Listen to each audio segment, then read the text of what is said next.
The following content is provided by MIT OpenCourseWare under a Creative Commons license. Additional information about our license and MIT OpenCourseWare in general is available at ocw.mit.edu.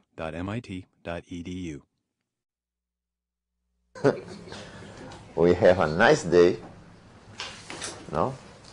With small pieces of light falling from the sky. And today we will have the theme of the practice of reflection, or how to step back through one's experience and to discover the knowledge we have embedded in this experience. But before that, I'd like to talk with you about yesterday. If you want to express some feelings or some things that you got to see, listening to other people talking about their experiences, their learning experiences. Yesterday, let's come back the machine time to yesterday, okay? Perhaps you should like to talk some expression. We had no time to talk yesterday. We just went out. And after that, I will ask you to ask me some questions. Yeah? You? As you were saying, we were going to look for patterns. And I think some of the patterns or inconsistencies in how we told our stories. And I think one of the ones that for me was interesting was that some of us started assuming a decision to learn something new. And others described a little bit that decision-making process. And so for me, I started acting a decision. It's very interesting for me to reflect on what does it take to make the decision to learn. Okay, thank you. Another comment about yesterday? I contrasted actually amongst the different approaches, and I found that some were more effective in letting us know the actual steps that were involved in the learning. Whereas, for example, I felt that my own, I sort of compacted into a thing there, just one slot. Whereas others were able to describe how the cycle of checking and rechecking and making it better every time. I thought I liked that. Okay. Okay. Thank you. Another comment? Yes? I thought it was interesting, you pointed this out yesterday, that everyone seems to start from a point of formal introduction and recognition, and eventually moves through to their own sort of aha moment, and then takes what they're working on and adapts it for themselves in a much more personal manner, to adjust it so that they can use it as they need to. Okay, thank you. Should we think of this exercise as trying to understand how people learn, or trying to understand how people cognitively recognize the past experience of learning? Great. Because I think almost the second way is almost more valuable in some ways, because then you get a sense not only of, well, okay, we can kind of say that we sort of know how people learn, but really what's interesting here is what people remember about that learning process and which elements of it really stand out. Yes. The intention is the second one. Okay? The exercise about learning was not for describe learning process in itself, but for understanding how we can recover this experience, an experiment of making tacit knowledge explicit. But it's also useful for reflecting on learning, no? So it has two results, but the most important for the purpose of this course is the second one. Okay, thank you very much. Yeah. Him? Okay? Okay. Well, I guess I was initially a bit skeptical about the value of picking out the tasks that we did, like learning to drive a car. or learning to snowboard, or learning to ski, or learning to ride a bike or something, because they're very physical tasks. And I think in my mind anyway, I'm more accustomed to the idea of learning physical tasks by this process of following instructions and then adapting it to my own way of doing things and feeling how things work. But for kind of conceptual learning, or you know, I don't know what the opposite of physical is, like intellectual learning. I don't know whether it would follow the same thing. I mean, Ezra explored that a bit with learning a language, and so I was kind of convinced that it would follow the same kind of pattern, but okay. I'm not entirely sure. Okay. You know? Just to follow up on your comment about, was it about how we basically remember the learning or not? Also, it brought to me the idea, well, how did other people experience that learning process? And how did other people around me at work, at that point, what did they think about what I was learning or how I was learning? Just raised a question for you in my mind. Because I described how I did, how I think I did it. Other people may have a different opinion. Do you mean the people in the room yesterday, or no, the people at the learning moment? Okay, just one explanation. We use something very simple, physical skill, because it is easier to describe, and you have not much time yesterday. Okay, so for making the exercise available for the timeline we had that moment, okay, we use this one. The other kind of learning we will discuss later during the course. Okay. Thank you. 2, and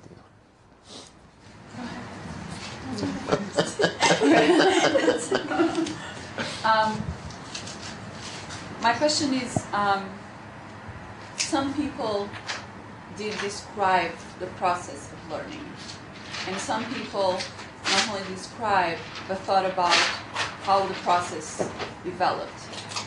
So there are 2 levels here. Either you describe how it was, or either you think about the experience and you don't describe anymore, because you think about how you evaluate at some point how you learn, how the experience was, and you think about that description. You don't give the description already. I mean, my question is, what is the level of analysis that that is important to have in a learning experience? I think that both are important. Our intention yesterday was to understand the process, not only to describe the experience in itself, because we are trying to compare the processes. But are different ways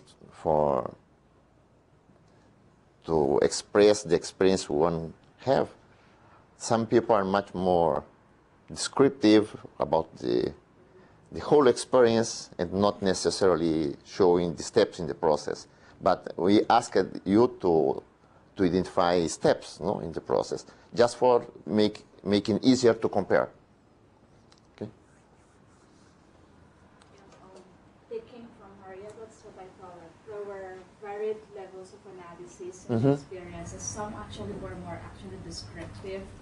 Even some were, I think mine, to one extent, was more, in terms of categorizing it, it was more general or abstract in a sense. Well, you let me explain the details anyhow. But you see people, they phrase it in so long sentences and this description already, there's just differences in that. Somebody made a drawing. I was also thinking that when you made us pick a task, I don't know for the rest, but one thing I noticed is, in my case, I chose that task because I was able to retrieve at least details of that experience only because that meant a lot to me. It has significance, and I thought that was easier to retrieve rather than remembering things that had no significance in my life. And I thought when people were saying their own a mom who had to teach her kid, skiing, and like people having the moment of aha, or moment of feeling of achievement and feeling of struggle and all that. I felt like maybe it was similar to me, that people were able to retrieve that because there were significant moments in those experiences, like moments of struggle or achievement, or helping a significant other and all that. Yeah. Okay. Today, Ceasar McDowell will treat this kind of issue you are reflecting on this moment. Okay? Okay. Now I had you a question. Is what kind of questions brought in your minds after the exercise from yesterday and you would like to answer today? How we could do this exercise? We could do it talking. I will try to do with you talking, okay? Try to identify some questions, or one question you would like to answer today about the exercise, not the exercise, the experience of yesterday.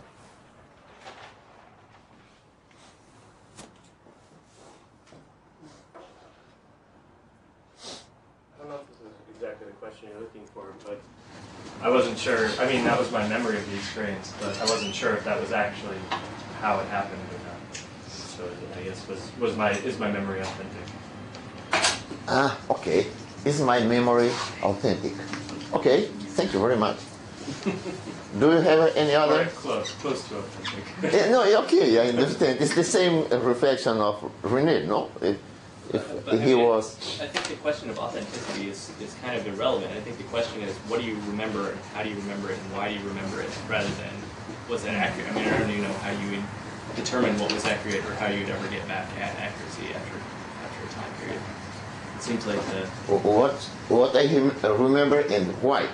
Yeah, I mean, if we get back to the question of the cognition of the event, the purpose is not to get an accurate reading of what it was, but to understand which elements you remember, why you remember them, and why you remember them in that way. Those seem to be the significant things rather than a one-to-one perfect recollection of the event. Even if that were possible, I don't think it really would be. Okay. Which elements of your? It implies that you could have objective memory or objective conception of and why? Perception. I will take the second part of your question, okay? Why I remember? Because asking why, I will identify the elements I will remember, okay? If I can identify why I remember something, I can identify what I have remembered, okay? Another question? What are the effects that, when you ask us to represent our learning experience through a graphic, how can that way of expressing can change your learning experience? Yeah. I mean, what is the effect of only talking about it, or just having to represent it through a drawing, or how does that affect? The effect of representing, which is the effect of representing an experience? Because that's completely different. If I just its expression. If I just need to write about it, or if I just need to talk about it, or if I don't need to use any words and I need to represent it anyway.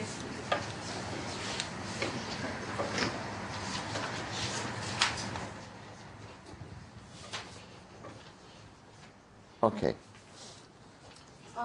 In the readings, one of the readings they mentioned that when you're helping somebody be able to understand their own process of learning, telling it to somebody, asking them to describe it to you, or to actually to teach somebody what they did, is a way of helping the person sort of structure the ideas and the concepts. And I was wondering why yesterday we did it on our own instead of, for example, explaining it to somebody else, which is what the reading mentioned that helped you structure your concepts or something like that. I didn't get if you put, In the articles yes, we read, one of the elements that was highlighted yes, was that when you don't know how to reflect, yes, yes, yes, you can actually be helped by somebody if they ask you to teach what you know to somebody else. Because when you think about how you're going to explain it to the person, yes, then you sort of organize your ideas and Yeah. your concepts, and Yes. you're able to abstract and sort of explain it better. Mhm. No, not explain it better. To understand it yourself. yes, yes. Okay, but yesterday we approached it by doing it ourselves, not explaining it to somebody else. Okay, but okay. So what is your question? Why did you choose to do that? Is there, Okay, but this question is very easy to answer because it's something that we had in our mind. Yeah. We are asking for questions about the process we have lived. I thought it was intentional. I thought it had a purpose. Okay. That's what I was wondering. Okay. I think maybe what's not clear is, in this case, is the questions that we're looking It's different kind of question we are Great asking for. question. Okay? We can talk about this later. Okay? I feel like it gets back to the same question I was talking about earlier, where if you're trying to explain how you learn something to someone, then that method probably works better. You know, if you want to actually teach someone to ski, probably works better to be on a ski slope and teach them and talk about your experience. But if the point is to try and get a sense of how you remember the experience of trying to ski, then it might not really be all that useful to be on a ski slope talking to somebody. Because then it's almost like it skews your data in some sense. Yeah. Okay, we need to go forward to the questions. Do you have one? I was more wondering if, like, in a process like what we did, because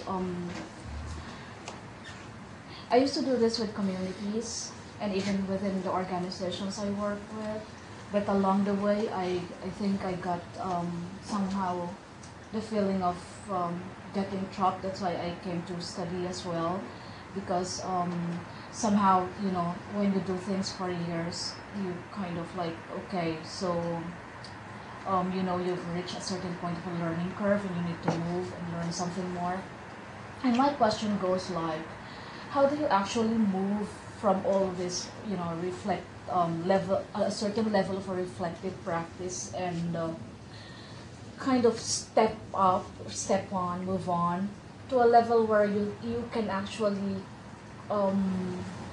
develop directions, you know, for organizations or help communities develop not only projects, plans, something like that, but more at the level of looking at the broader things, and, you know, with all other experiences and so many things, you come together and really pull them together and say, this is an institutional direction, something like that. Okay. That's what I've been wondering. Okay. How we can go from a simple level of learning to a more complex one? Yeah. Something. Pulling all the elements of experiences, and then you say it's a holistic sense, and you know, it's what great minds do, or it's what great directors do, or what. But that's a problem I'm grappling with. Okay. Yes. Okay. Okay, we have enough. We have 4. We will need to work. My idea is to work with one. Okay? Yeah. No? Because they are not much similar. They are very different from one. So what I would like you to do is to select one. Okay? Are you be? Excuse me. And we will select it by vote.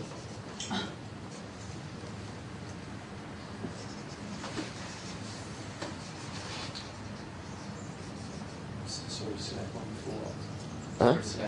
What you consider more interesting for continue to think about it today?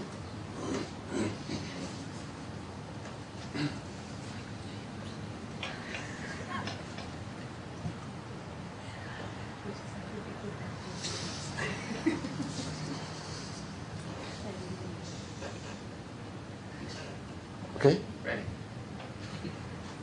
Let's wait the other people too. Okay? Anyone needs time yet?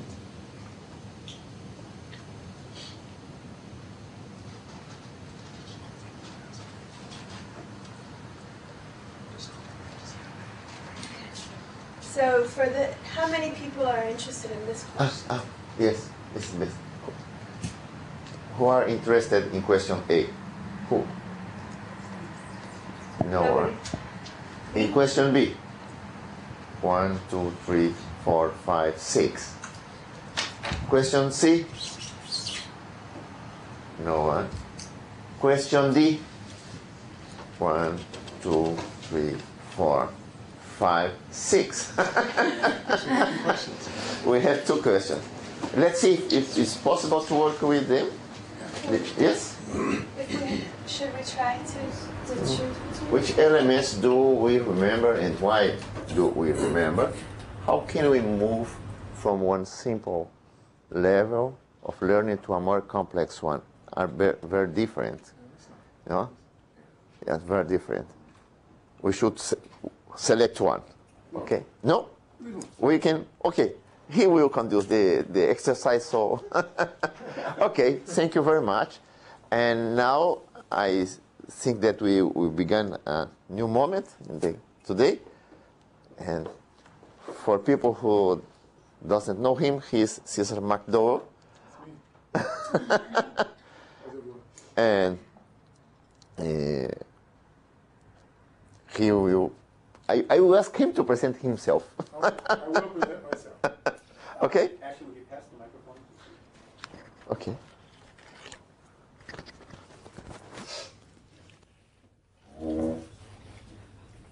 What I'm putting on the mic will be really helpful for me, since you all know my name, is for me to know yours. Austin. A-U-S-T-I-N. Say that again?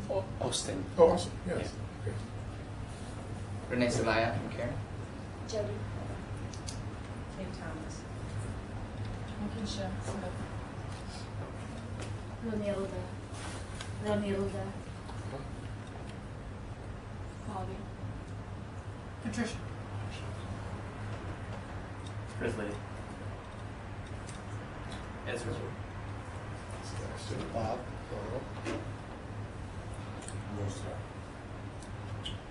Okay. Thanks. And I'm Ceasar. I apologize for not being here yesterday. I was stuck in Chicago with 1 inch of snow. I don't quite understand that phenomenon. You think it would take at least 30 inches of snow to keep you stuck in Chicago, but it didn't. Today I'm supposed to talk to you about kind of critical moments methodology and the critical moments reflection process. And we want to try to do it by not just me talking about it, but actually take you through part of the experience. And it's going to be kind of hard because, 1, because of time, and 2, because one of the key elements of doing this group doesn't have. We're going to try to simulate it, though.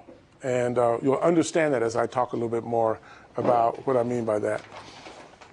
But before going into it in detail, I want to talk a little bit about why we do this methodology and where it came from.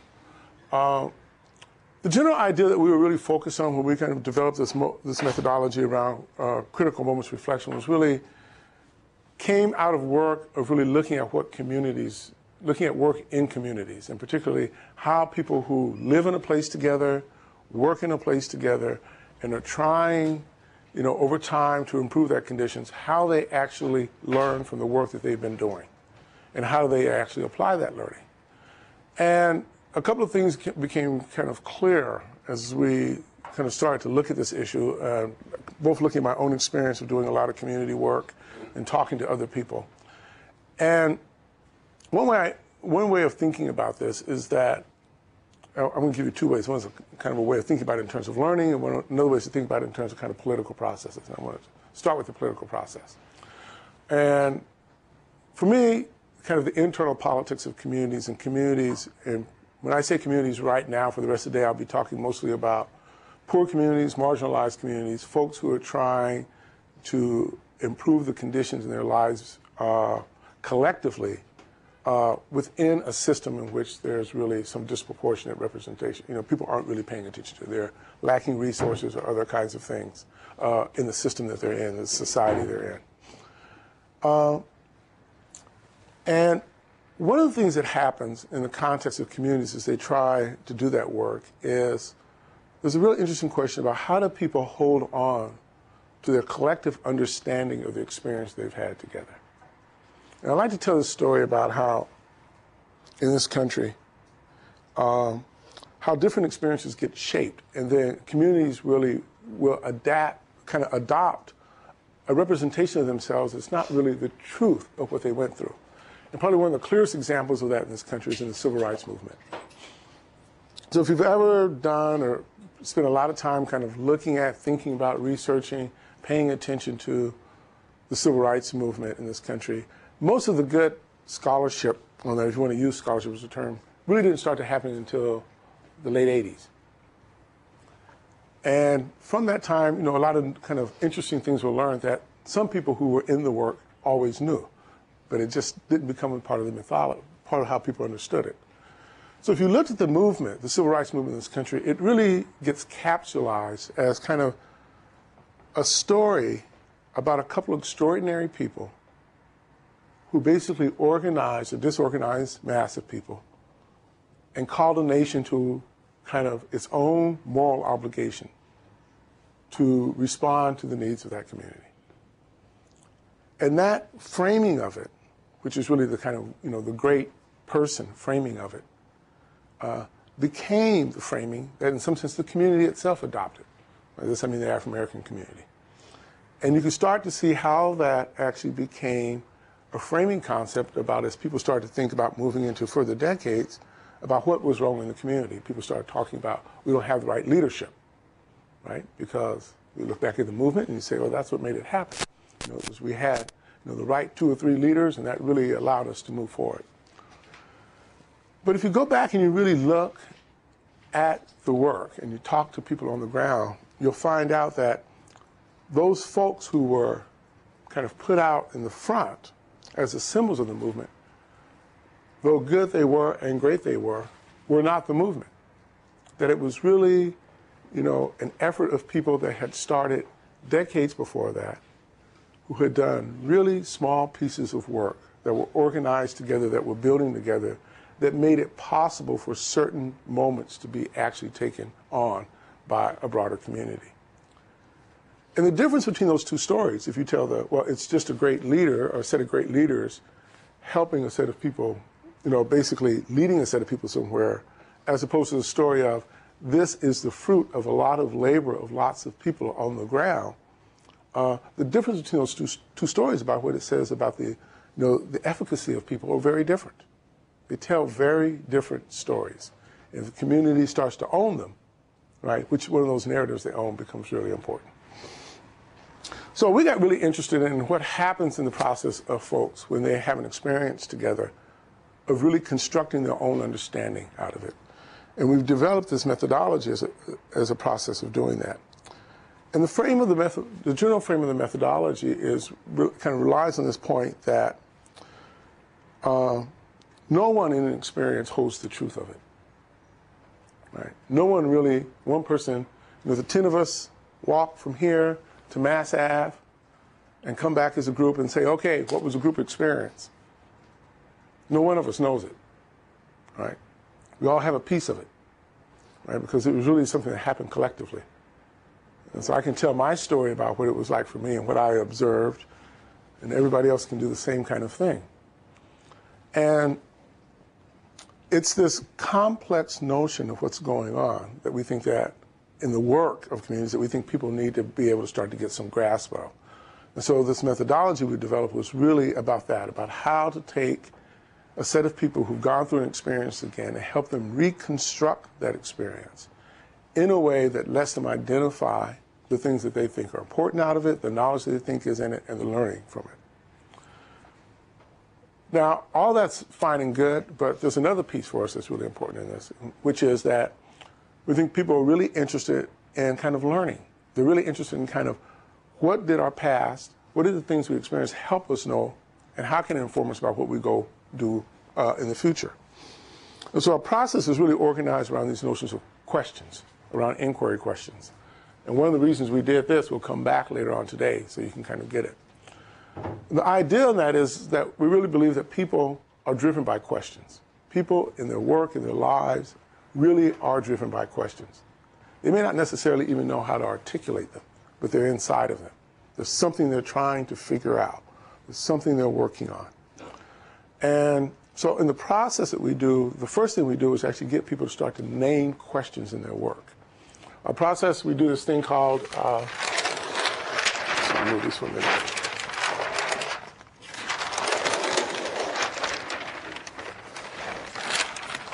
We call these inquiry questions. Hold on a second, I may have to write something just for a second. Yeah.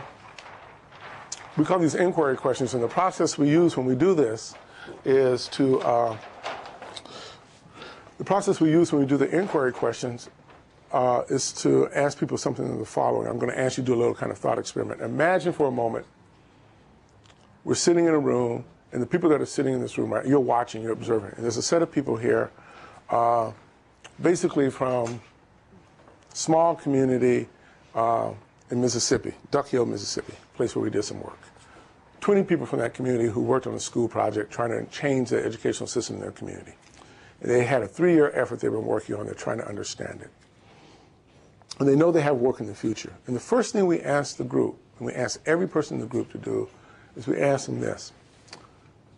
Think of a question that if you knew the answer to, it would significantly change the way your work is moving forward. It would help you move your work forward in a different way. There are 2 parts to that, right? Because you're asking people to frame something that they hope for, something that they see as a problem in their work, as a question, right? And you're asking to focus on that problem they think if they could figure it out, it would really help them move their work forward significantly. And in our process, what we do is we have everyone generate those kinds of questions. And so each person in this room would generate 3, 4, 5 of those, put them all up, and then we'd have the whole group kind of look at the questions that they're holding as a group.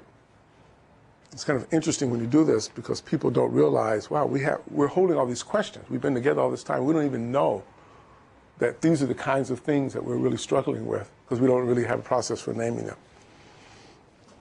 And we have the group go through, name their questions, categorize them, and hopefully come up with 2 or 3 or 4 that they want to focus on.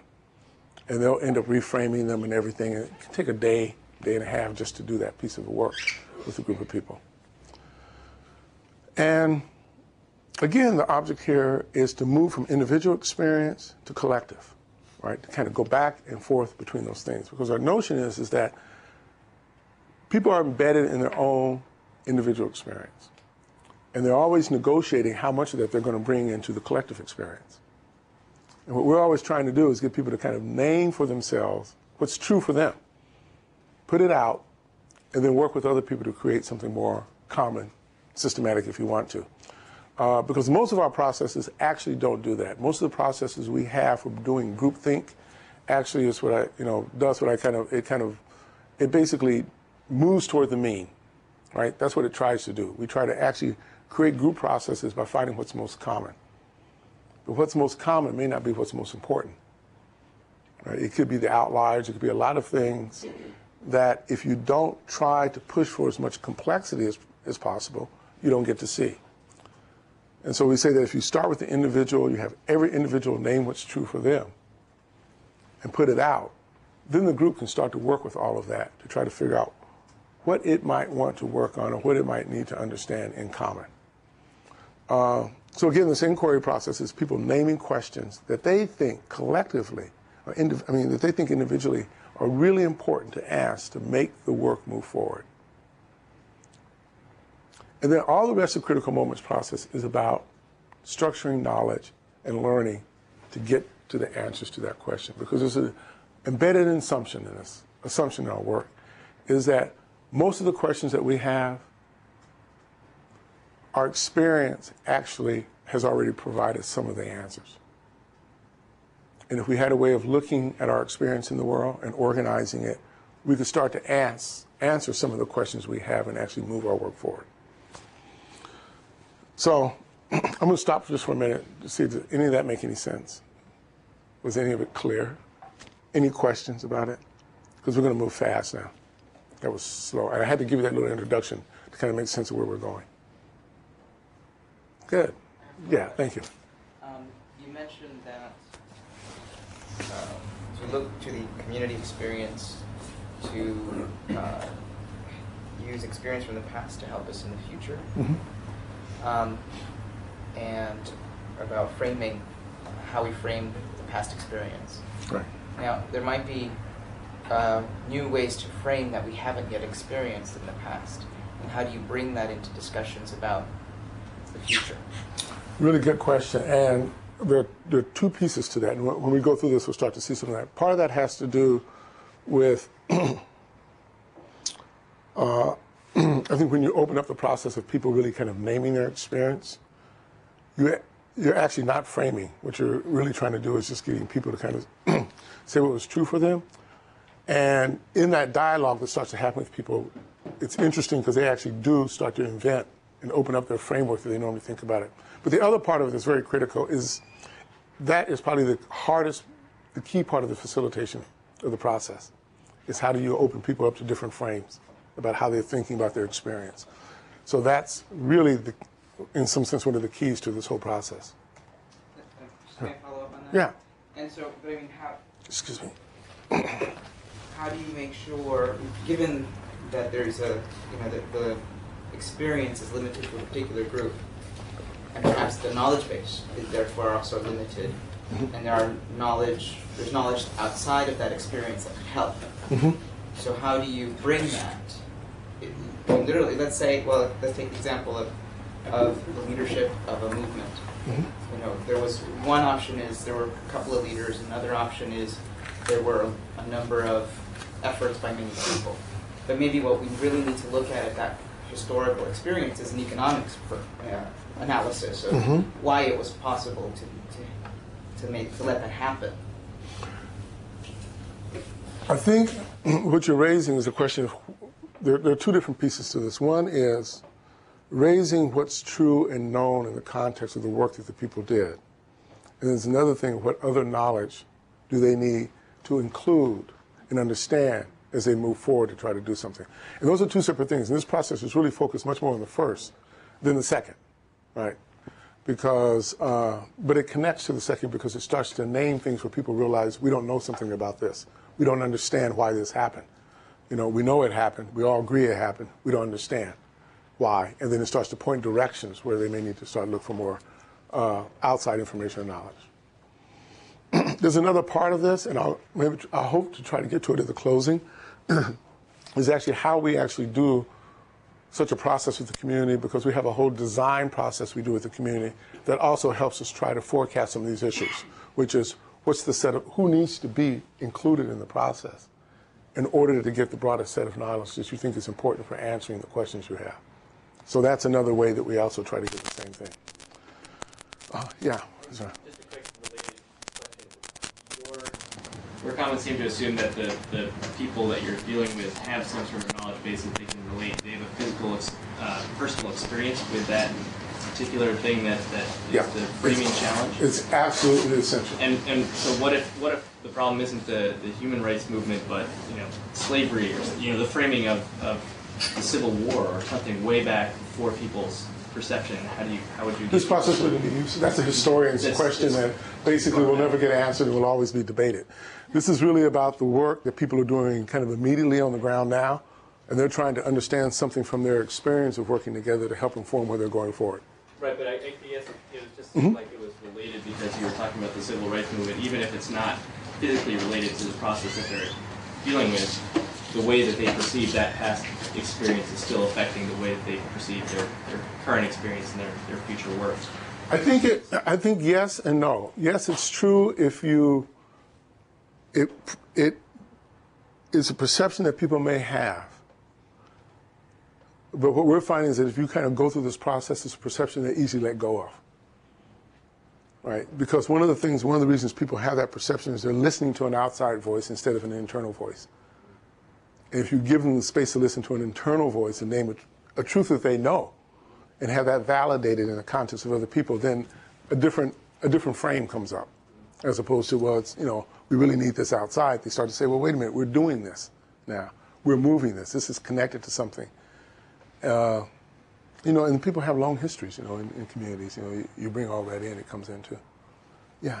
Yeah, maybe you talk about this later in the course, if that's the case, fine. But I guess I'd be really interested in hearing, at least at some point, in how you think the reflective process helps people sort of let go of those other past identities filtering in. Maybe that's a whole part of the class. But. No, I would love to talk about that because I think it's a very interesting question. It's a very interesting one. And maybe later on in the class, as we go through some of the other methodologies, it'd be a good thing to talk about because I think this helps with some and not with others. Because I think when people are reflecting, in action while they're doing something, it's very different than reflecting when you are when you're reflecting back on something, and you get really different. They pull for different kinds of ways of thinking about yourself and the work that's going forward. So let me. So we're going to do a little experiment here, pretending that we are actually a group that's going through a reflection process, when these critical moments reflection. And the way we're going to do it is, I think you remember I said that one of the things that's really key is that people have to be have a shared experience, right? So this group has one shared experience. What was it? Yesterday. That's it, right? So we're going to try to use yesterday as a shared experience as we move forward. Bob, you weren't here yesterday? Well, you'll you'll roll with it. Okay, good. So the idea is that we're going to use the experience from yesterday, and I mean all of yesterday, from the time you walked in the door till you left. And actually, when I give you the assignment, you may even stretch those boundaries some, because it may make sense for you, okay? But here's what I want you to do. I'm going to give you all, well, first you all have a piece of paper. That's fine. Just take out a piece of paper, because you have to do some writing. Anybody need a piece of paper? You can use your computer and write on your computer if you want to. You have virtual paper, real paper, doesn't really matter. Okay. So I want you to, each of you, make a list right now.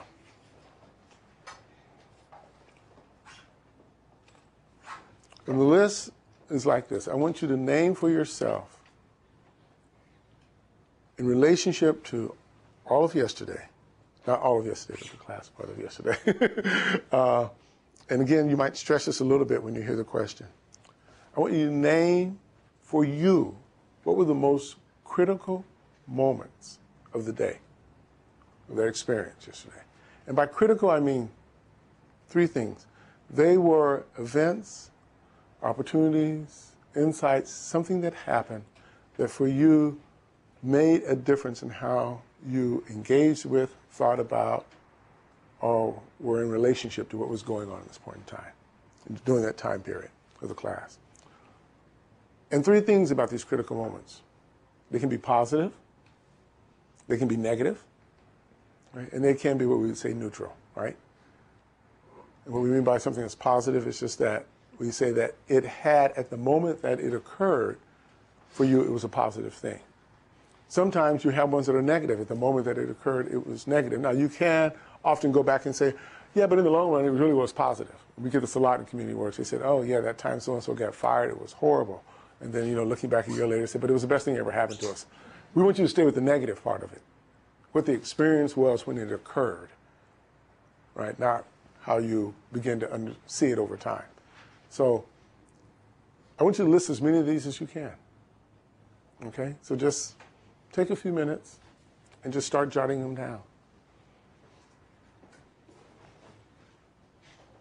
Rob, if you want to try to do this, you can do it in relationship to whatever happened from whenever the beginning was to get you to this, come in here today. Yeah. Okay.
people doing? Still at it. Okay.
Okay, people finished?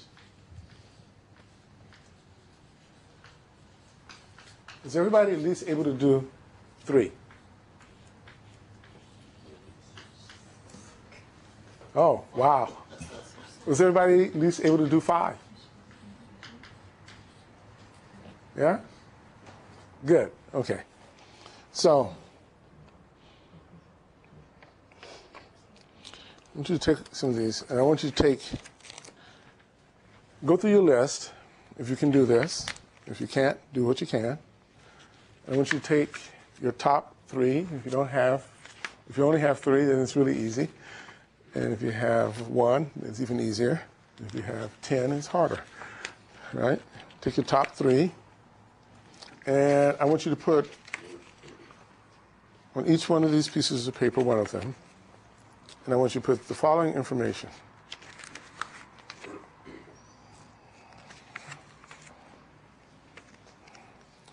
I want you to give the critical moment a name. I don't want you to describe it.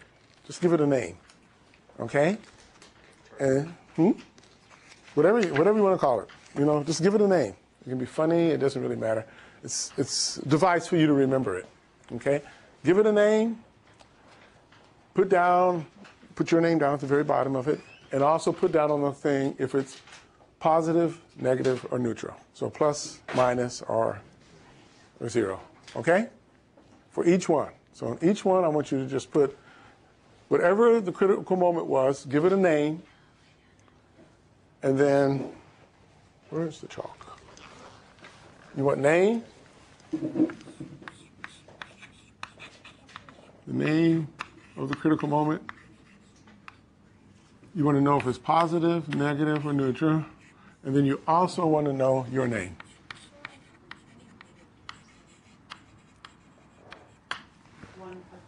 One per piece. And then the last thing I want you to do is I'm going to number these. 1, 2, 3, 4, 5, 6. Okay. 7's over here, and 0's over here. This is the start of class. And I want you to put time, and then give it one of these numbers. Okay? So if your critical moment actually happened before class, it'll be 0. The time will be 0. If it happened during the overview period, it'll be 1. Around the presentation, it'll be 2. We don't have to be exact about these, but just try to, be as close as you can. If it happened after you left class, it'll be a 7. And do one of these for each, just for 3 of your moments.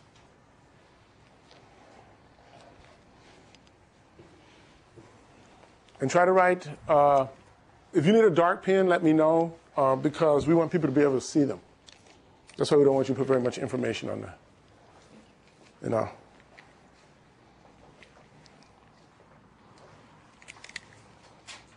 I'm going to give you these.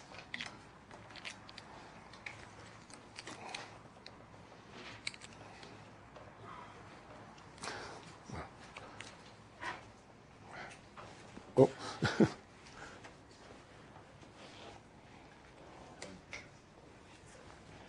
So remember, one per sheet.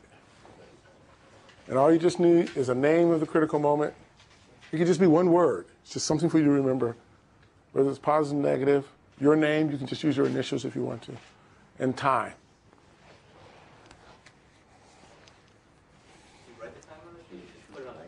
I want you to write the time on the sheet too. So just put time, 0, 1, 2, 3, 4, 5, whatever it is, okay? And the reason is because we're going to move them around. Yeah, you can, if you think it goes over a couple of periods of time, just put that down. We'll work with it.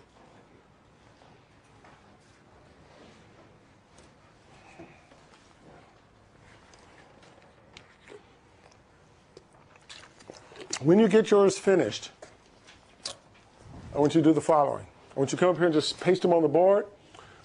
If they're positive, put them above the line. If they're negative, put them below the line. And guess what? If they're not, put them right on the line. Yeah. Sure. Yellow, blue, whatever color you want. Okay.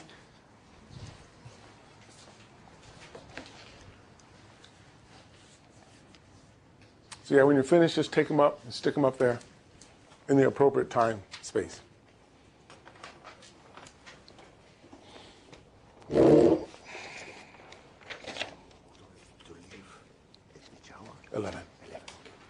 We'll take a break at 11. About 2 minutes before 11.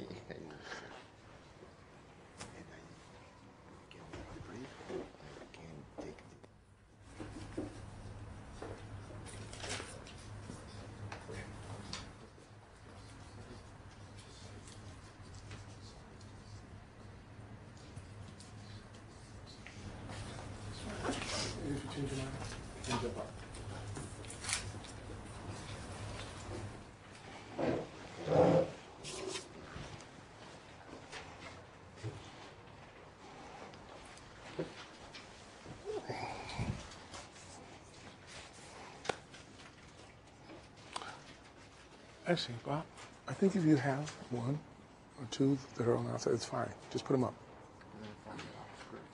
It's okay. It's okay. Yeah.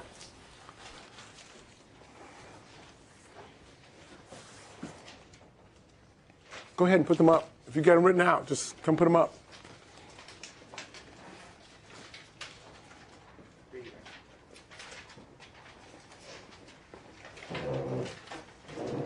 Remember, positive above the line, negative below the line, neutral on the line.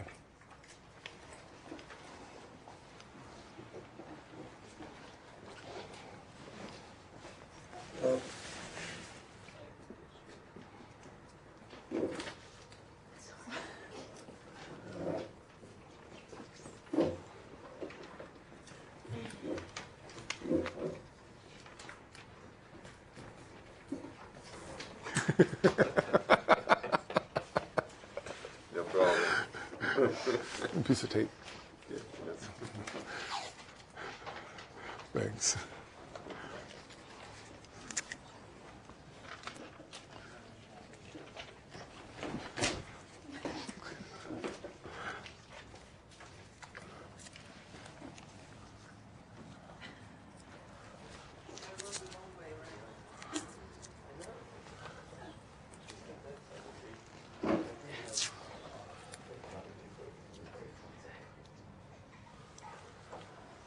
We got everyone? Okay. It's all right.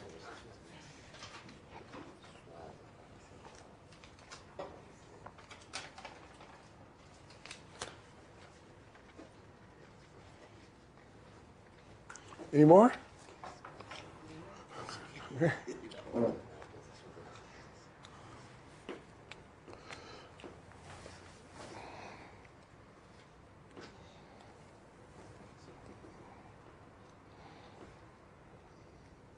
Okay, before I say anything,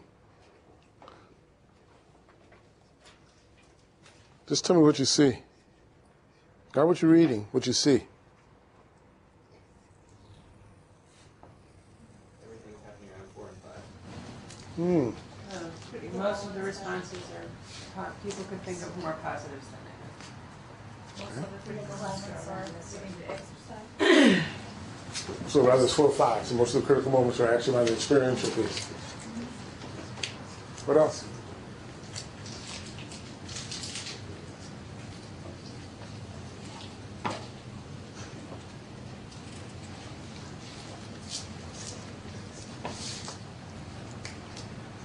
Nothing seems to happen at the end or after. Nothing happened afterwards, right? But even in the closure, though, There's nothing in the closure. Isn't it I interesting? think we also kind of ended. We didn't get to that. Yeah. Like a solid end. The individual exercise seemed to stick out in people's minds. Yeah.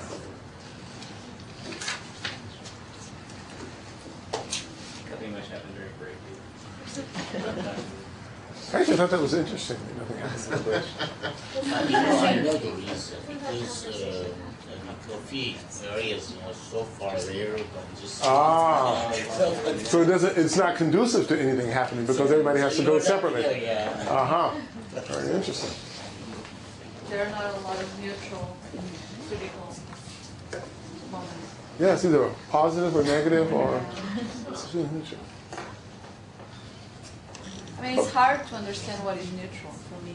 I mean, it's hard for me to say if it's neutral or not. Yeah. Yeah, that is it's a hard one to kind of call.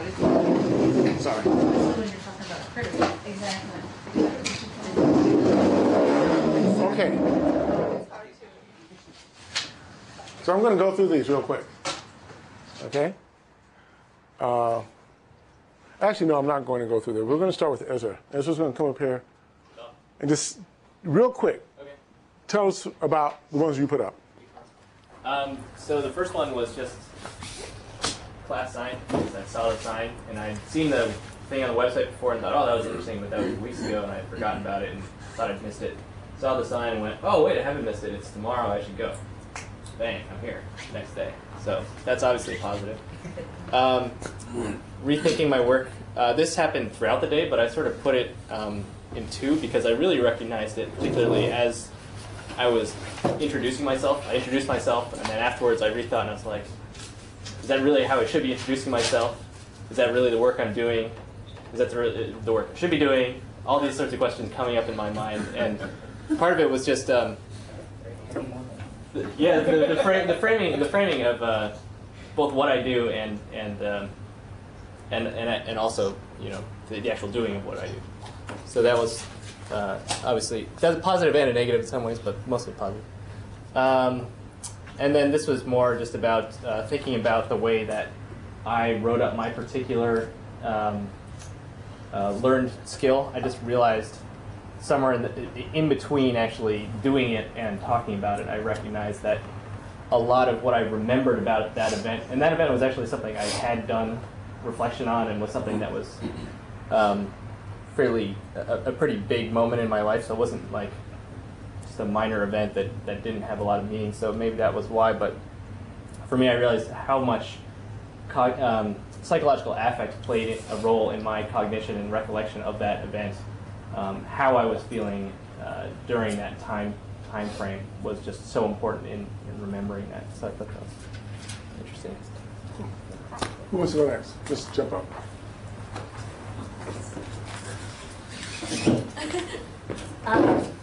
Mine started before the class, just with an anticipation of coming and what my role would be, because we're coming from care, and so it was positive.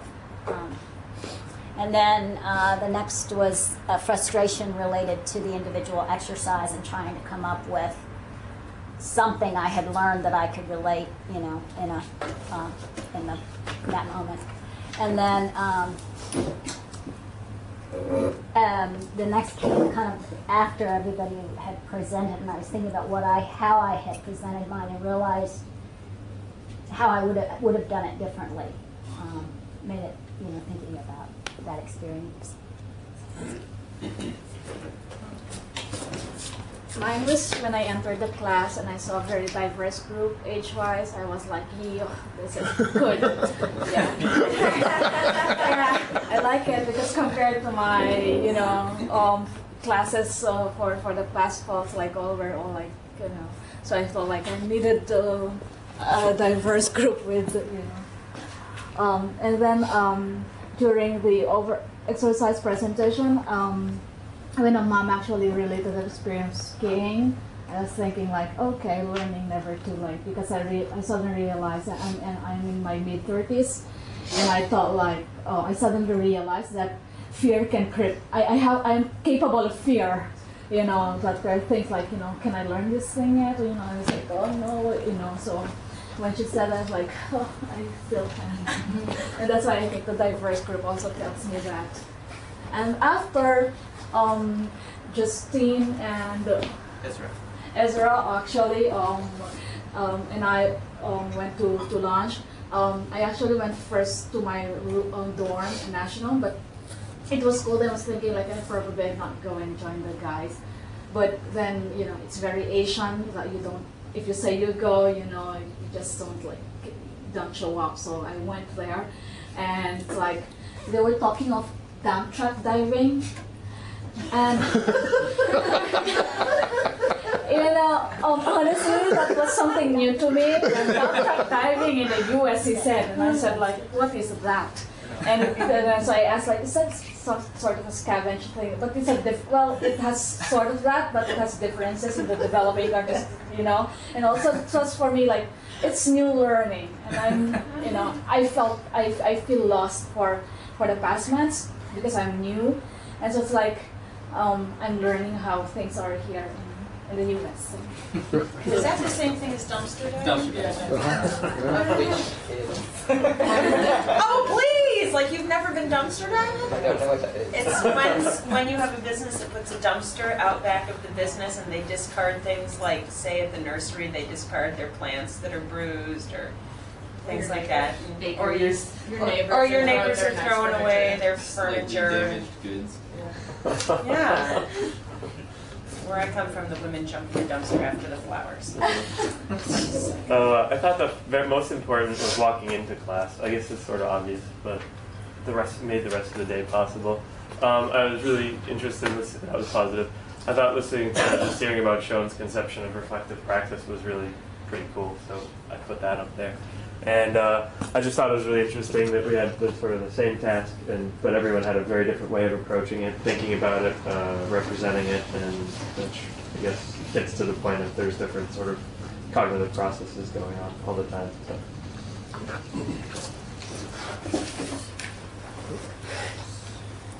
Perhaps mine was started earlier than this period because I knew my friend Claudia beforehand. And she sent an email, and I just looked at what's going on. And I was posted around here before coming to class. So in the beginning, I got some overview, and when we started to talk together among each other, it was positive again. And it came to all the things are smooth, and I was positive here because everybody had some simple and just things talking about their experiences in simple matters, but reflecting in a methodological way that everybody had around the same area with their own points of view and with their own perspective from different fields, but meeting with the ideas all be with each other. So I said that's okay. So I'm in the right place, and we can communicate, and we have just many things to exchange, and that was the thing. And those 2 to 3 points. Sure. I didn't put mine up there, so I'm just experimenting. Mostly because they're all outliers.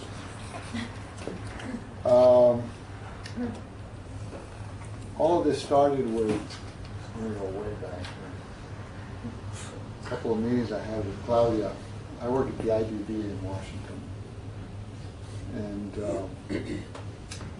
everybody may not know what that is. Oh, I'm sorry, Inter-American Development Bank. And I've always been pretty active in supporting knowledge networks in the institution. And Claudia was working with me on a technical cooperation project for Peru to involve training in local economic development. And we started talking about crossing the idea of knowledge networks with training mechanisms. And this sounded like a really exciting idea. So this was the very first big positive that started sucking into this situation I'm in here right now. Then we went together to Peru. That was a little later.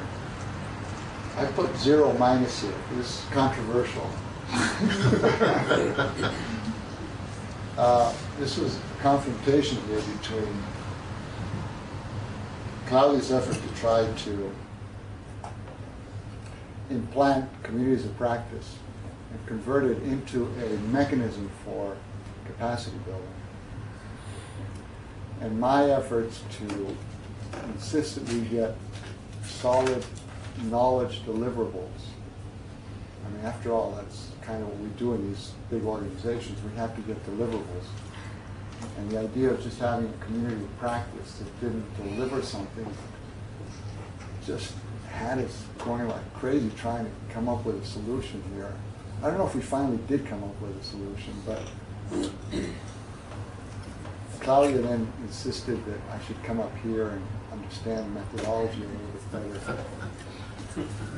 So I've always been left, I've been left with, since then, with this kind of clash between formal delivery of knowledge, formal deliverables, and generating knowledge internally in a community context. And I'm still curious to see how this all works out, because I'm not sure that it's going to totally work out. This left me perplexed. That's why I put it negatively. Sebastiao came to the rescue in Peru while we were still down there. He gave us a presentation in the conference and perked me up again in terms of my interest in communities of practice. I mean, I've always believed in it, you know, and I've just never systematically put it to work. I mean, we do have knowledge networks. And that's another thing I'm interested in. I mean, I think institutions like ours are searching for ways to exchange knowledge just among the professionals in a more systematic way. So it's very useful for us if we can package it in a deliverable way. And then of course, I skip all this, and I come over here. And I was perked up again in today's reflection in the morning. I thought that was very interesting and kind of got me motivated.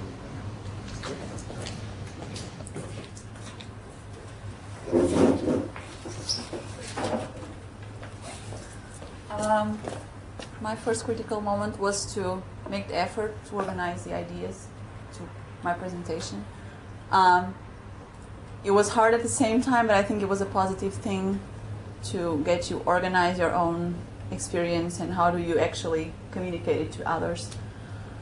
The second one was to choose a learning experience, which was very hard for me. I put it negative because that's a good question. Why I put it negative? I think it's hard to choose something that, in that case, in that experience, was really meant something for people that were listening to you.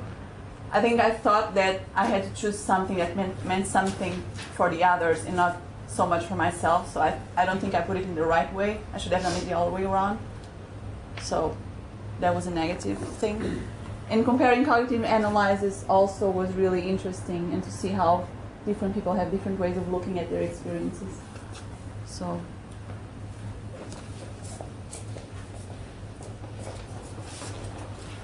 So mine, the first negative part was here when I had to think of, you know, a learning experience similar to what you said. That was kind of difficult. And then when I actually did think of something that was positive, So I was happy that I found something, and then actually just right here. And then the exercise presentation, I put neutral. It was just, you know, as a listener, it wasn't like positive or negative. It was just a chance to listen and see the learning experiences of others and hear that. So.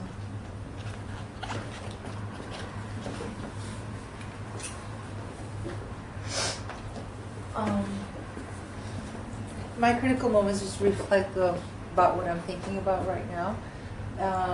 I'm sort of, for example, working around expectations. Personally, I don't want excessive expectations to ruin my experience of what really happens. So for me, a critical moment was the presentation of the syllabus, because I was sort of holding myself back. I was holding my breath the whole time, just hoping that what I really hoped to listen actually would happen, but I was sort of breathing gently. And when we discussed the content of the course, and when you expressed a little bit about what you, the whole reflection process was about, I felt this very good feeling inside me. I thought, okay, this is good. So that's why it was critical. Then the break was very critical because I had a chance to talk to a friend, and my intuition told me something really beautiful about what was going on, and it was right. And it just like a lot when I sort of sense things, and I'm working on that too. So I felt happy about that. So that was another critical moment. And the third one, also, well, because sometimes I think actually that has to do with the reading when it says about mind frames. So I'm really skeptical about group exercises, and so I was like holding myself like I don't want to think it's going to be horrible and boring, but I'm sort of wanting to, but no. So I was like in this struggle. But as the exercise developed, then I realized, for example, how diverse everybody's learning process was described. I thought, wow, you know, sometimes you think something's going to be very simple, so it's going to be like very flat, when in fact it wasn't at all. So that was also a good insight.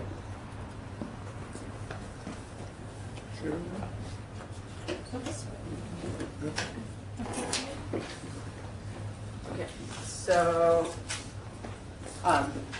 mine start here. My sense of relief of already knowing people in the room. And of course the underlying sense of, oh my goodness, thank God I don't hate them. No, I'm just kidding. No, actually, I'm not kidding. Oh, like nobody's ever walked into a classroom or a meeting and thought to themselves, oh my God, I'm going to be here with you for 3 hours. Okay. Meeting the group and realizing that it was a good working group. I do have to say that the room was really cold, and while that sounds really petty, I found it extraordinarily distracting. So, I mean, I spent a lot of time thinking, I'm so cold and missing pieces. Getting a sense of the course and understanding the goals of the course so that I have a better, it lessens my anxiety to have a sense of what we're going to be moving through. So yeah, the syllabus question. The perpetual sense that my chart is wrong, and my continual questioning of why everywhere I am. Everyone always perceives the directions and the goal of the physical project differently than I do. What am I not hearing when that's delivered? And then I have to add lunch with McDowell, who's a fellow at the Center for Reflective Community Practice, and is working on a fabulous project that I'm assisting her with. And so, yeah, every time I feel like I'm foundering, I go and talk to her about this project, and I feel like there's a tangible thing that I'm actually working on, and it's not all cerebral. Ezra's question of what am I working on? What am I thinking about? What am I working on? And my constant drive in my professional career, like there is a deliverable. At the end of the project, you turn something over, and there it is. You work towards something, there is a goal. The group works toward a goal. The individuals work toward a goal. At the end, someone has paid you. This is the goal. You move toward the goal.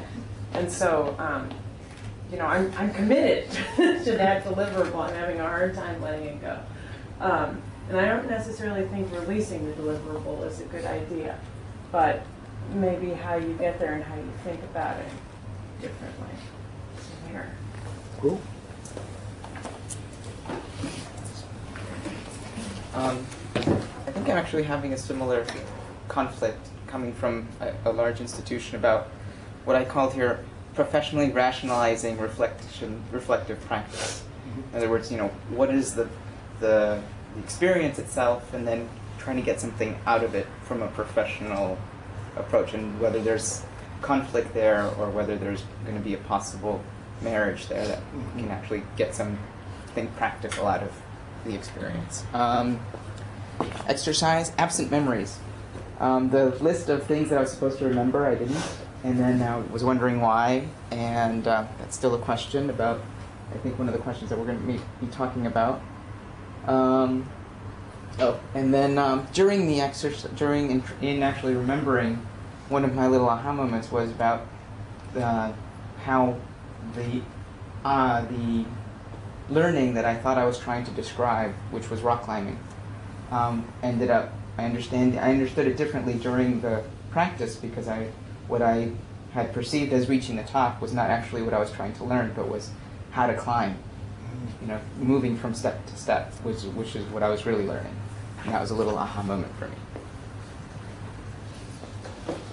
Did everyone? Thoughts after hearing?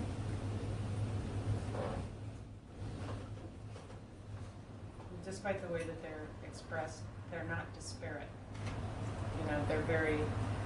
They're you could essentially take them and divide them into a very narrow series of categories, and they're all very similar in very concentrated ways.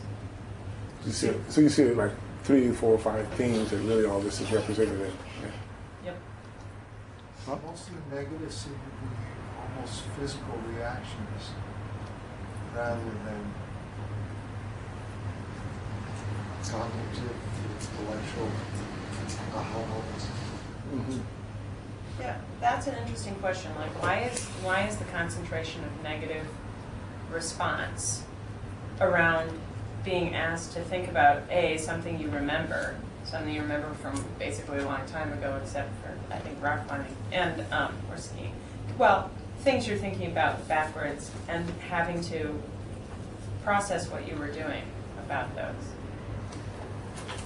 It seems like some people thought they were kind of screwing up in some sort of way, like they couldn't do it right, and then they were getting frustrated with themselves. And it wasn't actually the experience; it was more like your reaction to the experience that was making people go back. Do you mean your experience? I'm sorry. Do you mean your experience that you're relating, or the experience of putting the chart together? Well, I mean, absent memories, frustration related to individual exercise, choosing a learning experience. It's things people felt they weren't doing well but they were supposed to do well, and the dissonance between the two made them feel that in some way. The second. Okay. The second.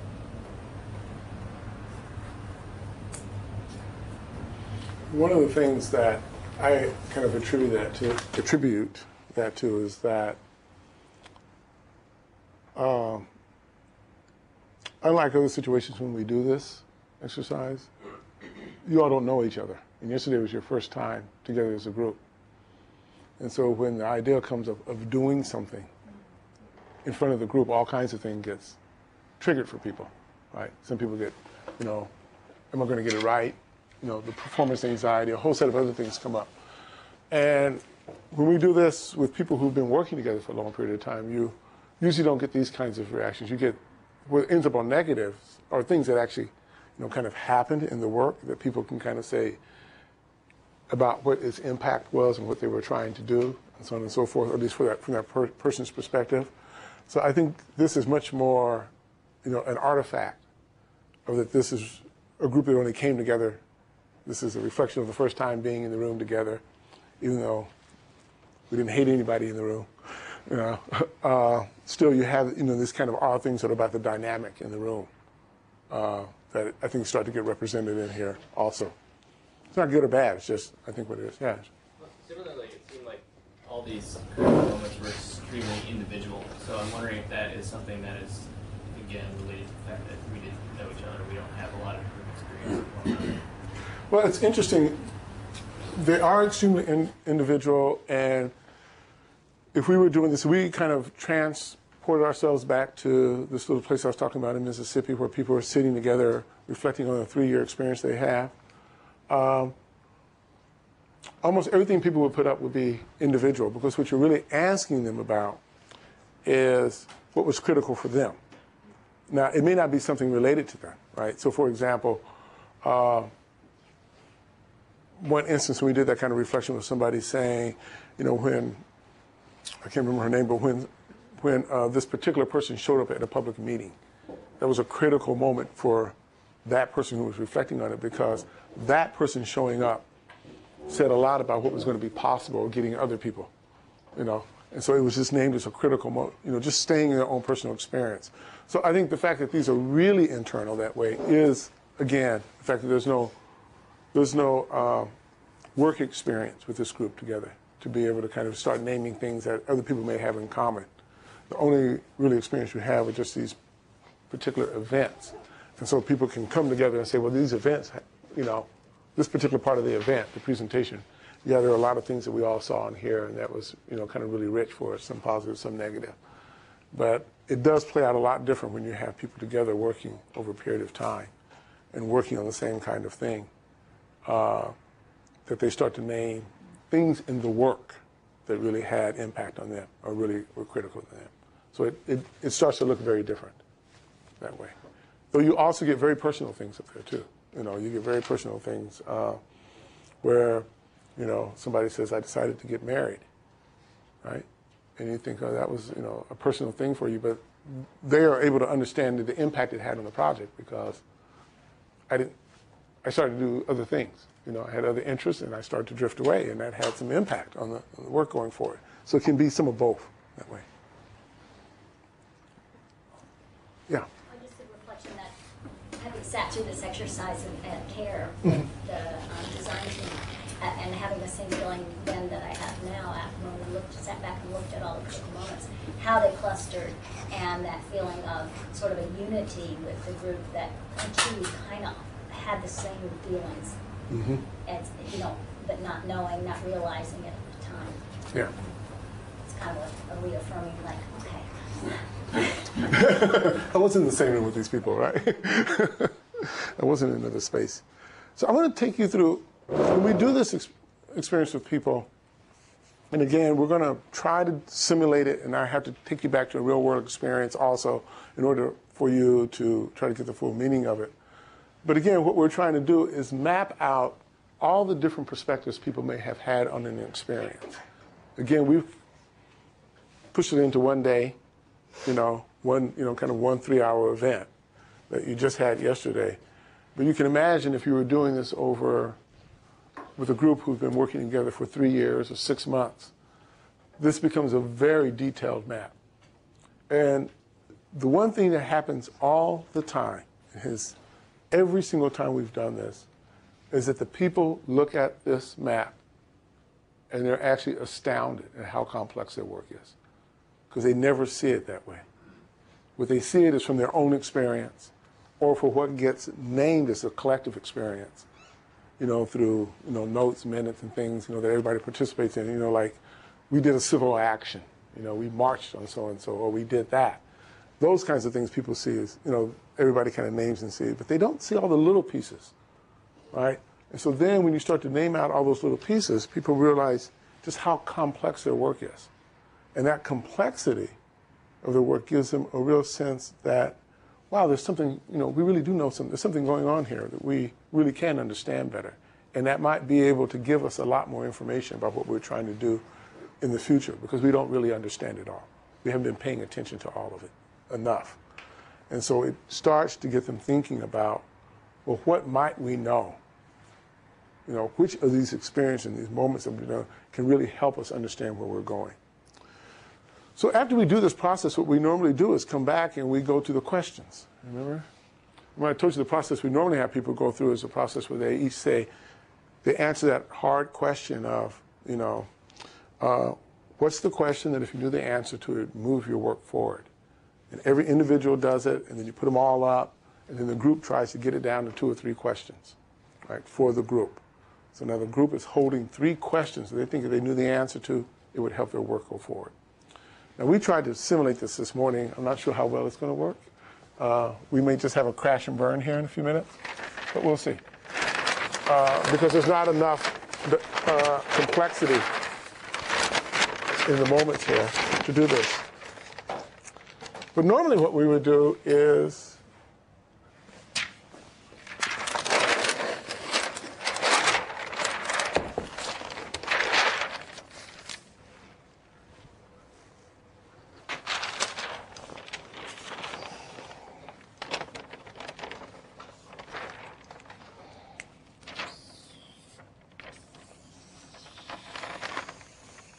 there are 2 questions here. So how can we move from a simpler level of learning to a more complex level? And which elements do we remember, and why do we remember them in that way? So what we do in the process next is we say to people, thanks. What we do in the process next is we would ask folks to go through all the critical moments and take the critical moments that they think, you know, if we knew more about this moment, it might help us answer this question. You don't know. You're just speculating. That somehow if you just knew a little bit more about why that was a critical moment, it might help you answer the particular question. So we actually do this kind of mapping, right? And we actually take the precise critical moment and stick it under the question and start to figure out if we actually have some set of experiences from our past that actually help us answer the question. So I'm not going to try to do that. You're going to try to do that. And the best way for me to do it is just if you have an idea from what you've heard or even from your own critical moments, of any of these moments that if we really understood them more deeply, it might help answer either one of these 2 questions. Go grab it and just stick it under here, under the appropriate question page. Okay? So think about it. And then it may end if there are none. Right? But if you see any, and again, it's stretching, just saying, okay, if we really understood what was in that moment, because you have to assume that you don't really know, because we don't, because people just give us a name and a quick snapshot. It really might help us understand the answer to that question. Not that it is the answer, but it might give us some information about answering the question. Okay? So I'm going to sit down for 2 minutes. You might have to get up and look at them again to remind yourself, unless you know them all by heart anyway. And if you see one and you're not quite sure what it was about, ask the person who put it up and say, what was this about again? And then you can find out if you can actually map it to one of these questions. Okay? I'm going to give you 3 minutes.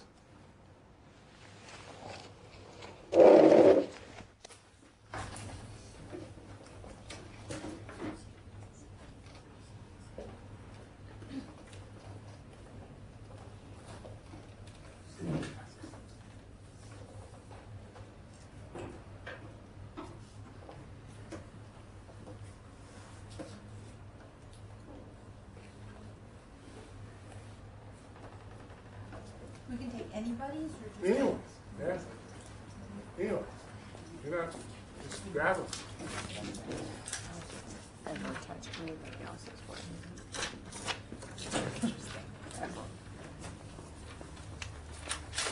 Sorry.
Okay.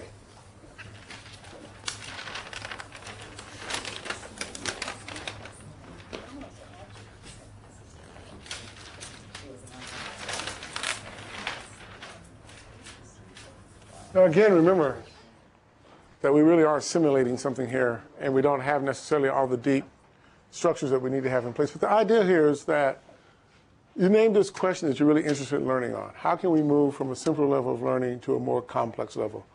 And what people are saying is, look, there's some things that came up in the critical moment process that we think if we understood each of these critical moments better, it would begin to help us answer this question. Not necessarily that it will answer it, it will begin to help us answer it, right?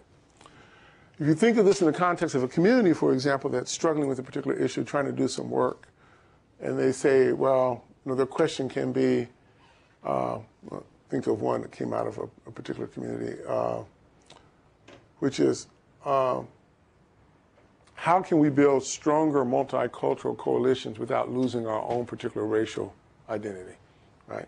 So that became one group. And they had a whole set of critical moments that happened where they tried to do different things with different racial groups that showed up, particular instances, particular moments that showed up in their kind of list. So they kind of knew that if we understood something about these things, you know, we could really begin to answer that question more, because some of them were positive, some of them were negative. They were all over the place, but they represented opportunities for learning.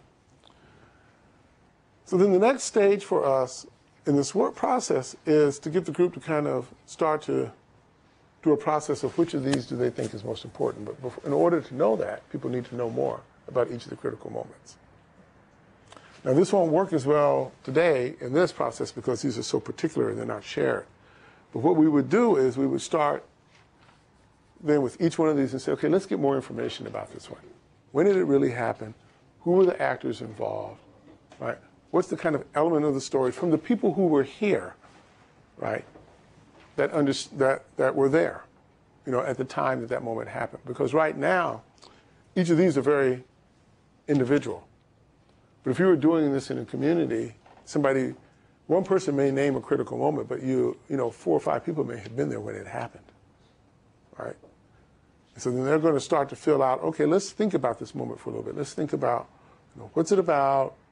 Kind of who was there?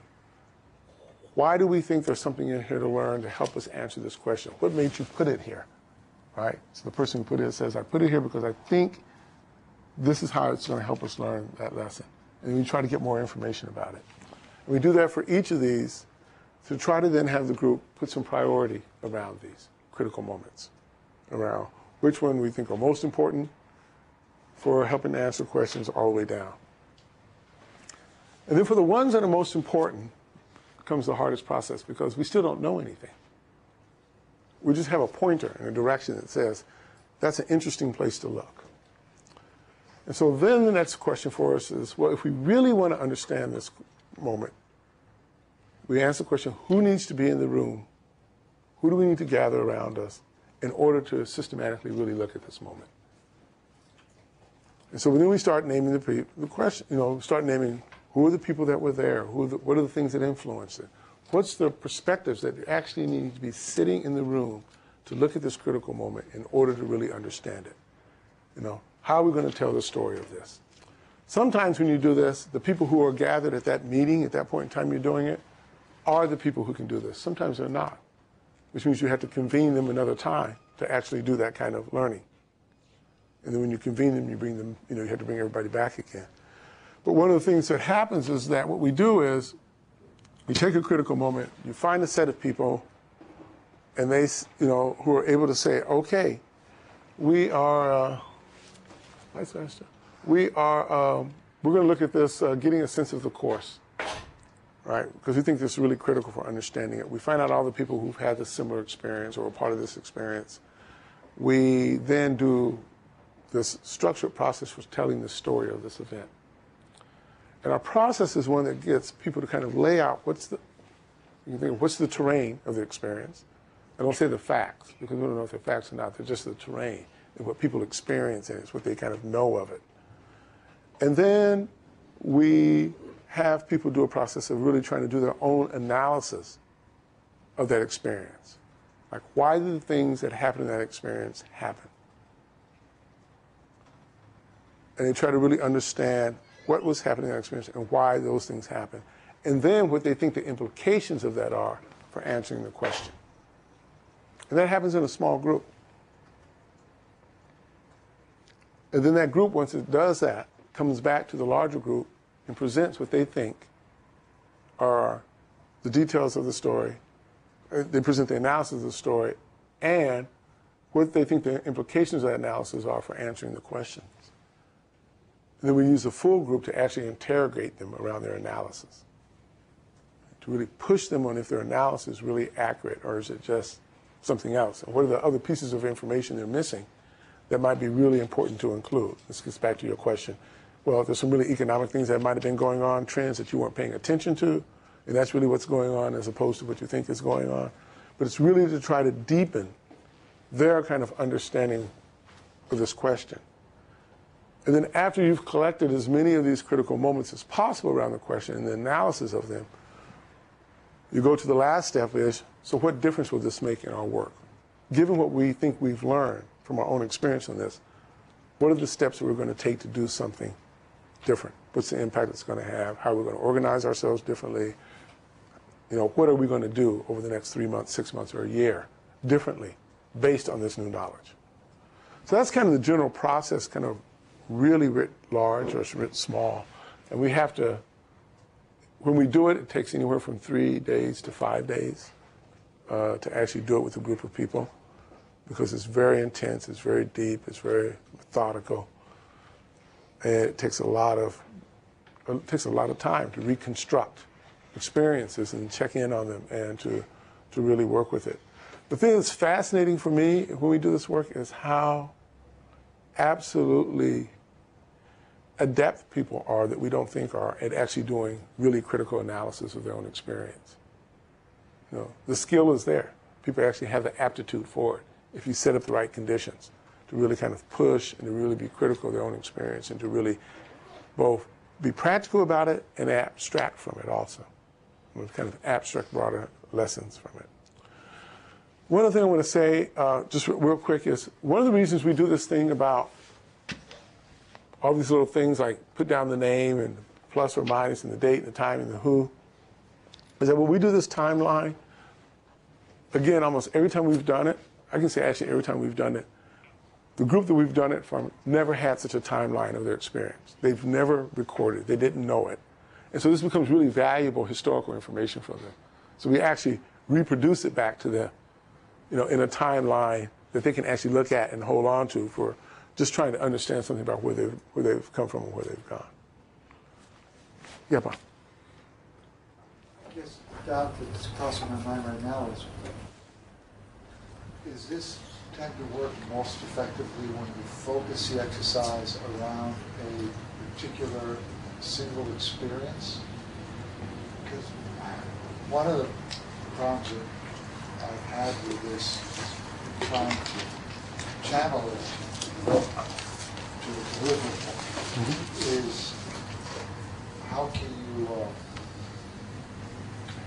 if you're trying to generate knowledge in a fairly broad area, and people are coming to the table with a lot of different experiences, it's not as though you start out with a consensus about what experience everybody wants to share and dig into.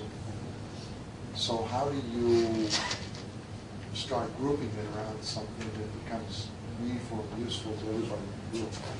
We use two approaches. One is the group already knows that there's something they've gone through that they want to try to understand, a particular piece of work or a project. The other is that there's a question that you've invited the group to draw on its own experience to try to answer. So for example, we did a set with 5 communities in this country around the question about how do you actually pay attention to race and build democratic communities? Right? It's a broad question. And then people came saying, what from our experience do we think can help us answer that question? And when they do that, they do a timeline around their experiences that they think may help answer the question. And then when they select down those experiences, then they do this deeper reflection process around those experiences. You know, with the, figure out who's the right set of people, and then they do the whole thing over again with that particular experience. So you do have to go through some sorting process, and you kind of, we did it with a group here in Boston with a thing called the Boston Community Learning Project. I think we did 3 iterations of this process in order to get to the right set of people in a room actually reflecting on a particular event. Now, each iteration didn't take 5 days, which is a good thing. You know, when you start up with the broad piece, you can actually name big experiences and do that like in a half day or a day. And then the next time, same kind of thing. But then when you really get down to it, it takes a couple of days to really do the deep learning from the experience. Now, that means that if you try and apply this to some very focused how-to experiences, you probably going to have to narrow the group down to just to the group of people that are going to be particularly interested and focused on that. Oh, to the people who have some actual experience in it. Out of the broad question down to... Then you get into the people who actually have the experience. It's really, because this method is all about really working with the experience. And we're actually very strict when we do it about not having people even in the room, if we can have people who don't have any experience in it, because then it becomes about something else, right? So it's just like, you know, if you weren't in it, you know, yeah, it's a lot of noise, and we don't need it, because we really need people to tie it down. Everything that gets done has to be tied to a concrete experience that can then really be looked at and understood from different perspectives. We're going to take a break for about 10-15 minutes. We've got to do the attendance sheet, go around, and then we're going to start back up. And since nothing happens at break here anyway, right? Okay.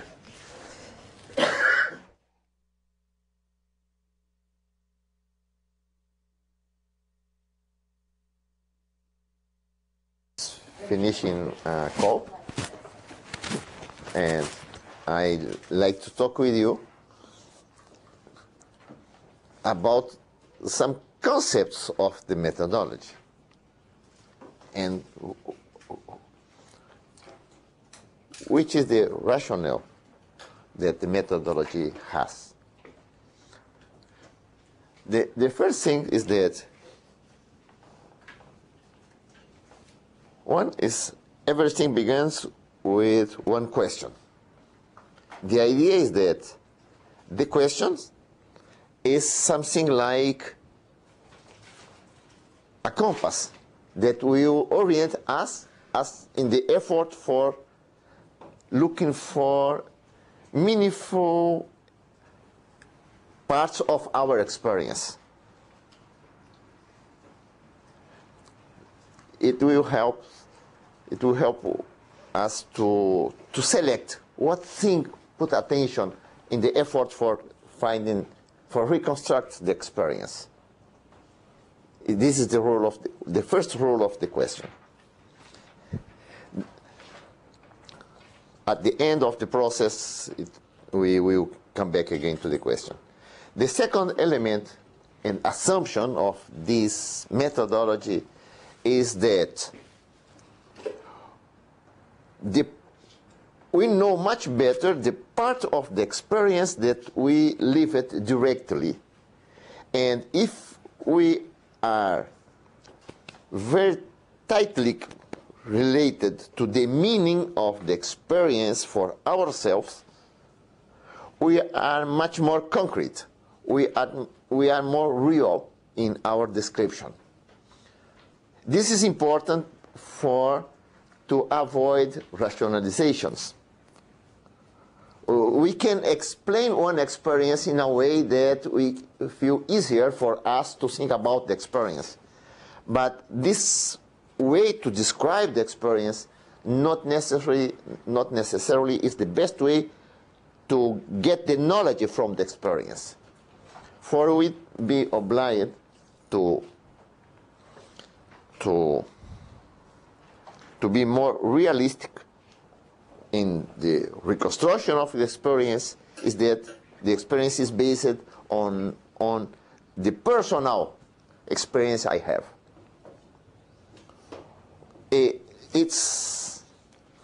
We know that it's subjective, okay?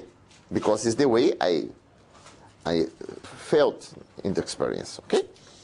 But this problem of the subjective approach will be changed when we construct the complete experience, because the sum of our subjectivity is a bit more objective than each one of us. Okay? The other element is that we could make here something like a line, a route, passing through the critical moments of each one. And this should be how each one of us lived the experience. Okay? We can imagine here a line passing through the critical moments I have each one of us made. And this line is my personal experience. And the thread, the sum of lines, is the complete experience. So the method enables us to have to see the experience from different perspectives. Okay? When I reconstruct my personal experience, I am seeing it from the points that were more meaningful for me. Okay? And this part of the experience that were more meaningful for me, I have more knowledge about these points. But I don't know other areas of the experience. When I can see the sum of the experience of everyone who participates in it, I can have a broader perspective. I can see from different interests, from different conditions, from different forms of understanding. So it's very useful because it obliges me to go beyond my personal perspective. So the methodology begins from the personal perspectives, okay? But at the end, it stimulates one for going beyond of that, okay? And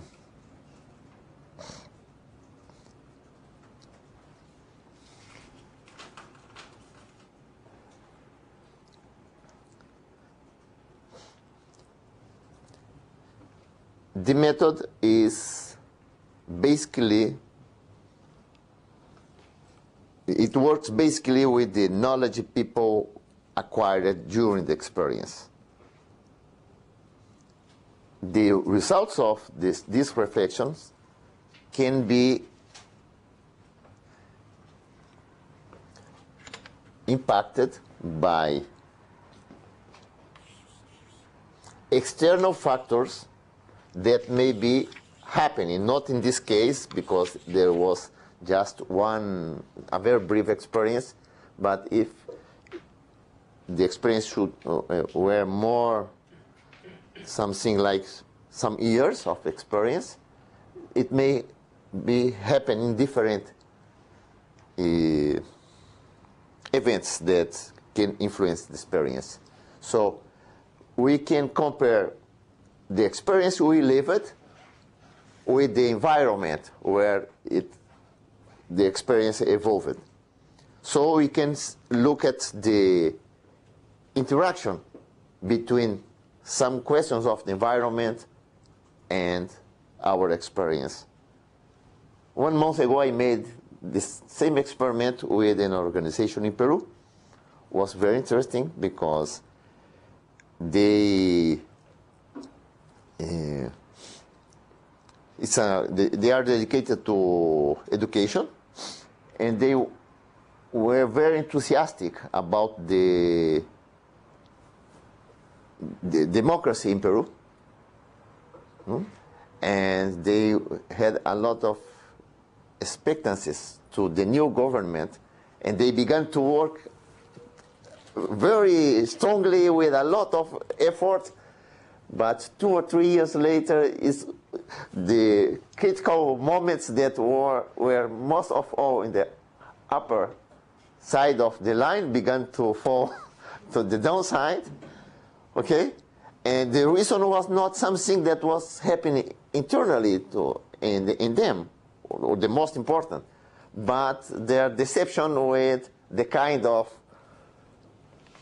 policies that they began to see.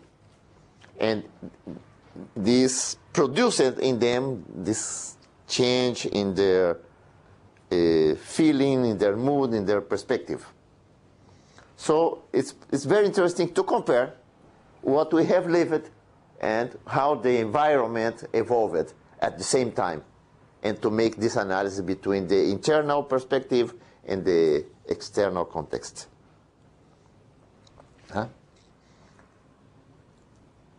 If you have some questions or comments about this, yes? When you draw the line, is everybody's line different, or do you draw a line for the group? The line is for each person. Okay? Because the line is the connection between the critical moments, no? Right. Now we have only 3, but in most cases we have 10, no? 8, 10 critical moments. No? And the sum of critical moments is the experience for each one of us. Something that I didn't explain is why critical moments. What psychologists found is that if this is a critical moment, I have in my memory a lot of information around this critical moment. Okay? So it's a very good point to wonder for reconstruct my experience. Okay? In this area, it's much easier to find, to recover my experience. Okay? This is the reason for using critical moments. And critical moments should be personal, because the information I have organized around things that were meaningful for me. Okay? In some way, I have a meaning here that organize, okay, and illuminate all this area in my memory. So it's easier for oneself to retrieve the parts of the experience they have in one mind around the critical moments. This is the reason for using critical moments.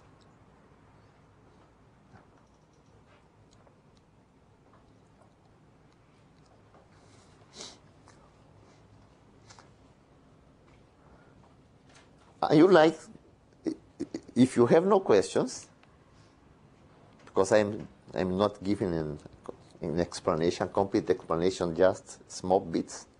No? Yes?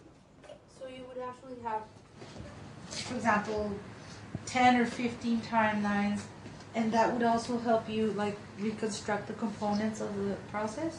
Like you would actually, because sometimes, yeah, we were saying that part of the exercise is discovering like the parts of a process. Mm-hmm.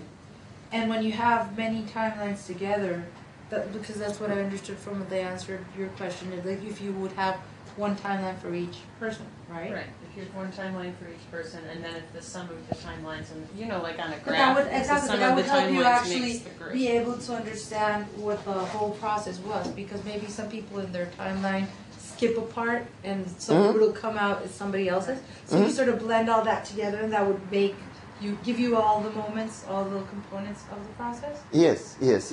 So you can see the process. You see the much okay, so, much clearer than the whole thing. Right? Yes. You can see the whole thing. The complete. Yes. So that's where you would take account in the other people's critical moments. You know how you have conversations with people about an event and somebody reminds you of something that you've totally forgotten, and then you go, oh, yes. So you don't lose that. Yes, or you have that aha moment where you think to yourself, oh my gosh, that's exactly right. That's where it turned on the head of the pin, and somebody else points it out to you. So that's how you incorporate everybody else. Yes. Okay. Because you actually lost really How do you know that those critical moments are really representative of the general sense that you had during that particular time? In which moment are you? Well, I'm imagining, like, if I draw a line from my critical moments, it's going to be some sort of curvy line. And it's going to make, when I see that line, I'm going to think, oh, I went from feeling very good about this project to not feeling so good about this project to then feeling very good about this project, or something like that. Right? Because all you have is positive and negative and time. But how do you know that? Is that really giving you a clear picture of your sense of the project over that time, given that you're only looking at a specific critical moment and you don't necessarily know what's really happening between those 2 points?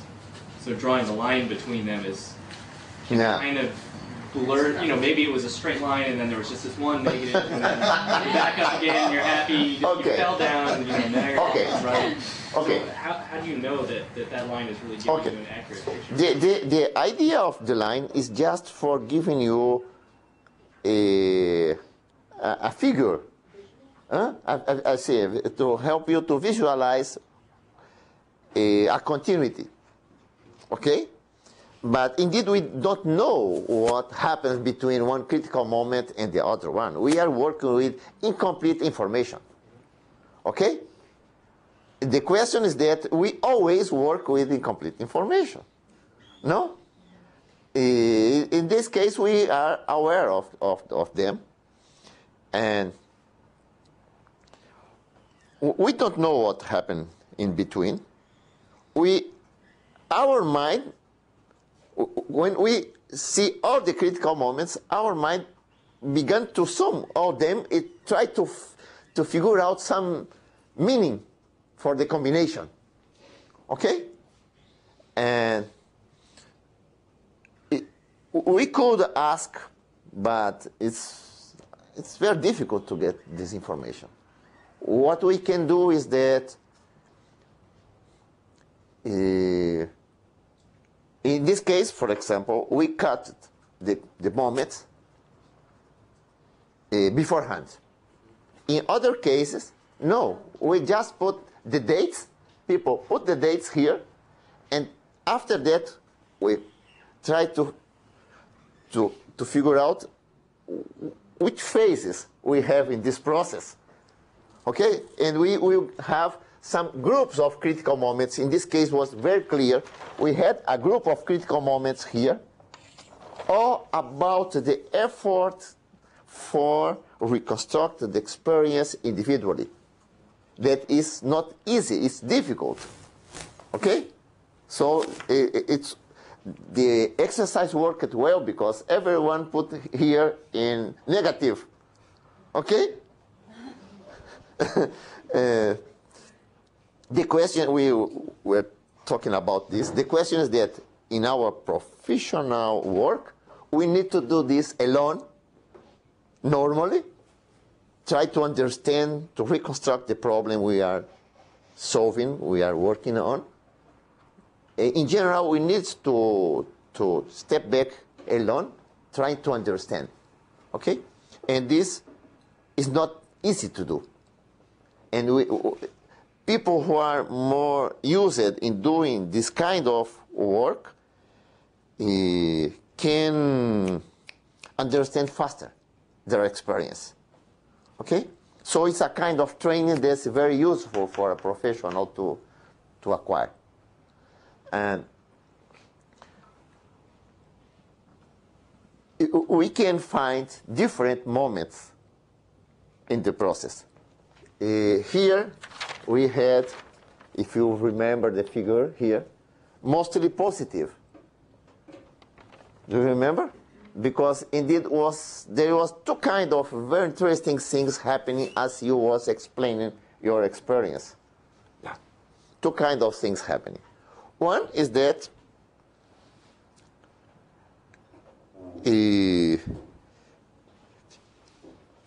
each participant, I think that was much more clear explaining us their experience than when they are trying to draw for oneself.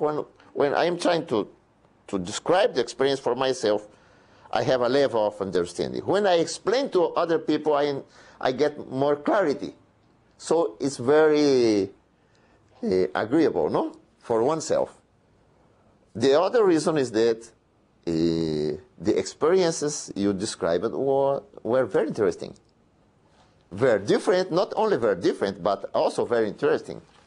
And each one describing in a way, for me, that surprised me, the way the experience was described. I think that for each one of us should be similar, no? Because the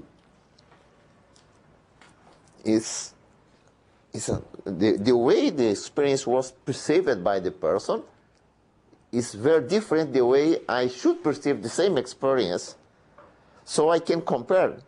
And this is very instructive for me.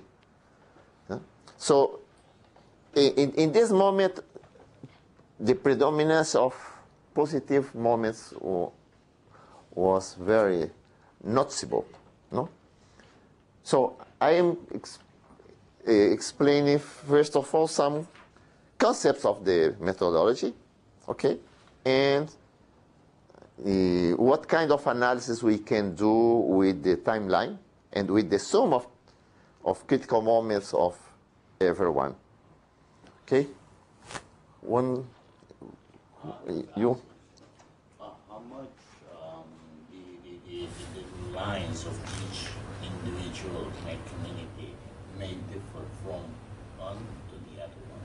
I mean, we are here a group of people. If we draw the lines over there separately, how much would you expect it to deviate one from the other? I expect a little difference, and I expect the critical moments of each person overall could be close to each other, because there's an ongoing issue on the class, and everybody is fixed to that one, and there are many common senses to each individual. So I expect the critical moments almost matching to each other, where the people make their own judgments and interpret the situation with their own knowledge and make some judgments and learn something new. That's what was your Let's, yeah. Yeah. This is a critical moment, no? Okay, I will try to answer your question, and I will pass to Ceasar after that. Okay? It depends on the group. It's very interesting if you have two parts of the group who are from different social conditions. Okay? So for one group of people, they will see the experience from their perspective, and they will tell about, for example, I was doing with peasants and with the people who were the owners of the land that were distributed to the peasants. Huh? Peasants. Okay? Excuse me my English. And they describe very different process about the experience, the critical moments of the experience. I made it in Peru, in Piura, with people in the department in north of Peru, where the land reform changed a lot the propriety of the land. Okay? 20 years after that, I met with both groups. And it was very interesting because they supported to work together in spite of the, the traumatic experience for some of them. Okay? But they describe very different moments. What was very interesting is that at the end, they achieve agreement about some conclusions. So, they lived the experience very differently, but they was able to find some common meanings for the experience. Okay? And it's very, if you have that a group of participants see this phase, critical moments, basically negatives, and you have another group here, okay? It's very interesting to talk about this issue, okay? And perhaps it may happen that they never talk about this before, so you have the opportunity to talk with them. You can do a lot of analysis with the information that you get from the sum of critical moments. Okay. Now I pass to you, okay? For you. What are you telling me? Just for you conclude, you have only 15 minutes.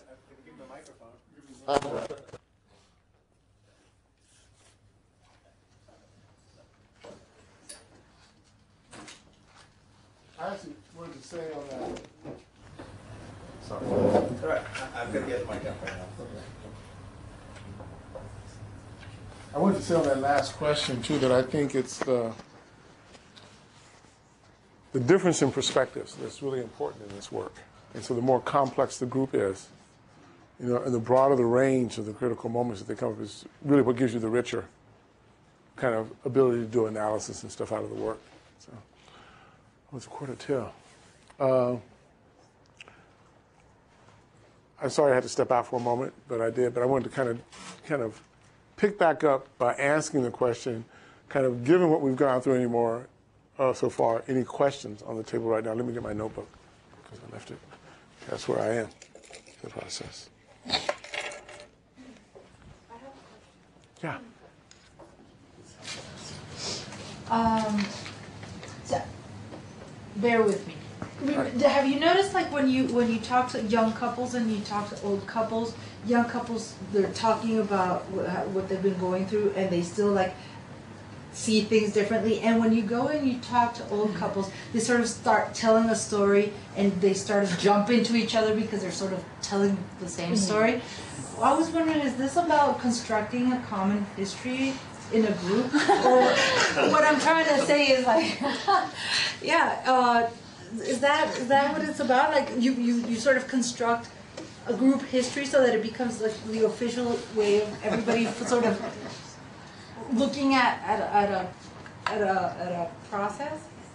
Wouldn't that be dangerous? So, I don't know. That's why I'm asking. Yeah, is that? It's actually very interesting because when I started out talking today, one of the things I talked about is how people's stories of their own experience often get matched by other people. And then that's the story they start telling, right? That's the story they know, that's the story they start telling, and it becomes, in some sense, reinforcing, and I think in very bad ways, in ways that aren't very good. And so, in that sense, yes, it's a way of people reclaiming a story that they can share. The thing that's difficult about it, and I actually think the thing that's good about it, is it's a story that's never settled, right? Because there's no, you know, and the old couples do this too, right? You know, one person will say it happened this way, the other one will say, no, it didn't. And what they agree on is they agree on their disagreement, and they both can live side by side. You know, we don't have to say it's all was this way. You know, there can be different perspectives that actually sit side by side, and we can say, okay, we can hold on to those two things are both true at the same time. And so for me, that's really what we're trying to get to, is the complexity of it, because the reality of all these situations is that there isn't one truth, there isn't one story. They're very complex, they're very interlinked. And what you're hoping is, at least my standpoint, is for people outside of a community looking at it, is to understand that it is complex. And for people inside to understand the work that they're doing is complex. But it's also important for them to be able to synthesize stuff from it to help bring some unity to moving forward. So it's both of those things at the same time you're trying to hold. You know, the kind of, can we tell the complex, rich story of who we are and open that up? And at the same time, can we get clear about what does it tell us about where we're going next?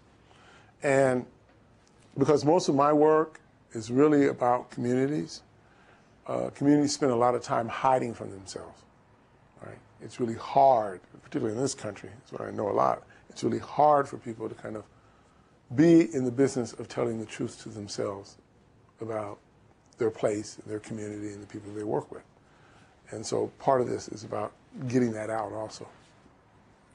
So yes, and no. Well, yeah. Could you be a little more specific about who you would invite to participate in these? I mean, setting aside the question or the point you made before, you want it to have commonality in terms of practice, level of practice, experience with that practice. I'm thinking now of the big range between grassroots, residents. I'm not sure what we call grassroots participants, as opposed to the other extreme, which would be policymakers. Can you give me a sense of how you've blended, whether it's good to blend those extremes or whether you should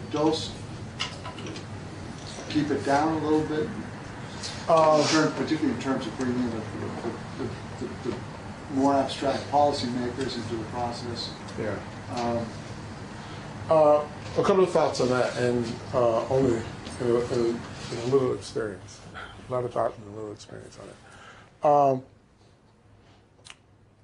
I think you're weighing really different things in those. If I look at that spectrum, so one of the things you're weighing in that spectrum is for people who often haven't had an opportunity to name their experience in the world. They really need to have a space that's really about honoring that. And sometimes when you mix it with too broad of a group, that space gets kind of basically corrupted for that. It's not impossible to do it together, but then you have to lay down some really strict rules about how things happen and what the conversation is. And that's why if you lay things down that people can only speak out of their experience, well, it's interesting. You can put policymakers in the same room, and if you force them to speak out of their experience, right, it's a very different conversation for them too, right? It's a very different conversation for them. So you can hold that complexity if you hold that rule, and you're consistently, just pushing it and pushing it and pushing it, because it's the abstractions that are the problem, right? Has this been applied to groups of policymakers principally? We've done it with, we've done the work with people in foundations before, which are a really weird kind of group. They're kind of like, they're neither fish or fowl. I'm not sure what they are, but we've done a lot. We've done this with groups who are people who work in foundations, which has been very interesting, kind of looking at their work. And we've only done a couple of mixes where we've had really kind of what I would say policy people in the room with folks who were residents, and then some intermediaries.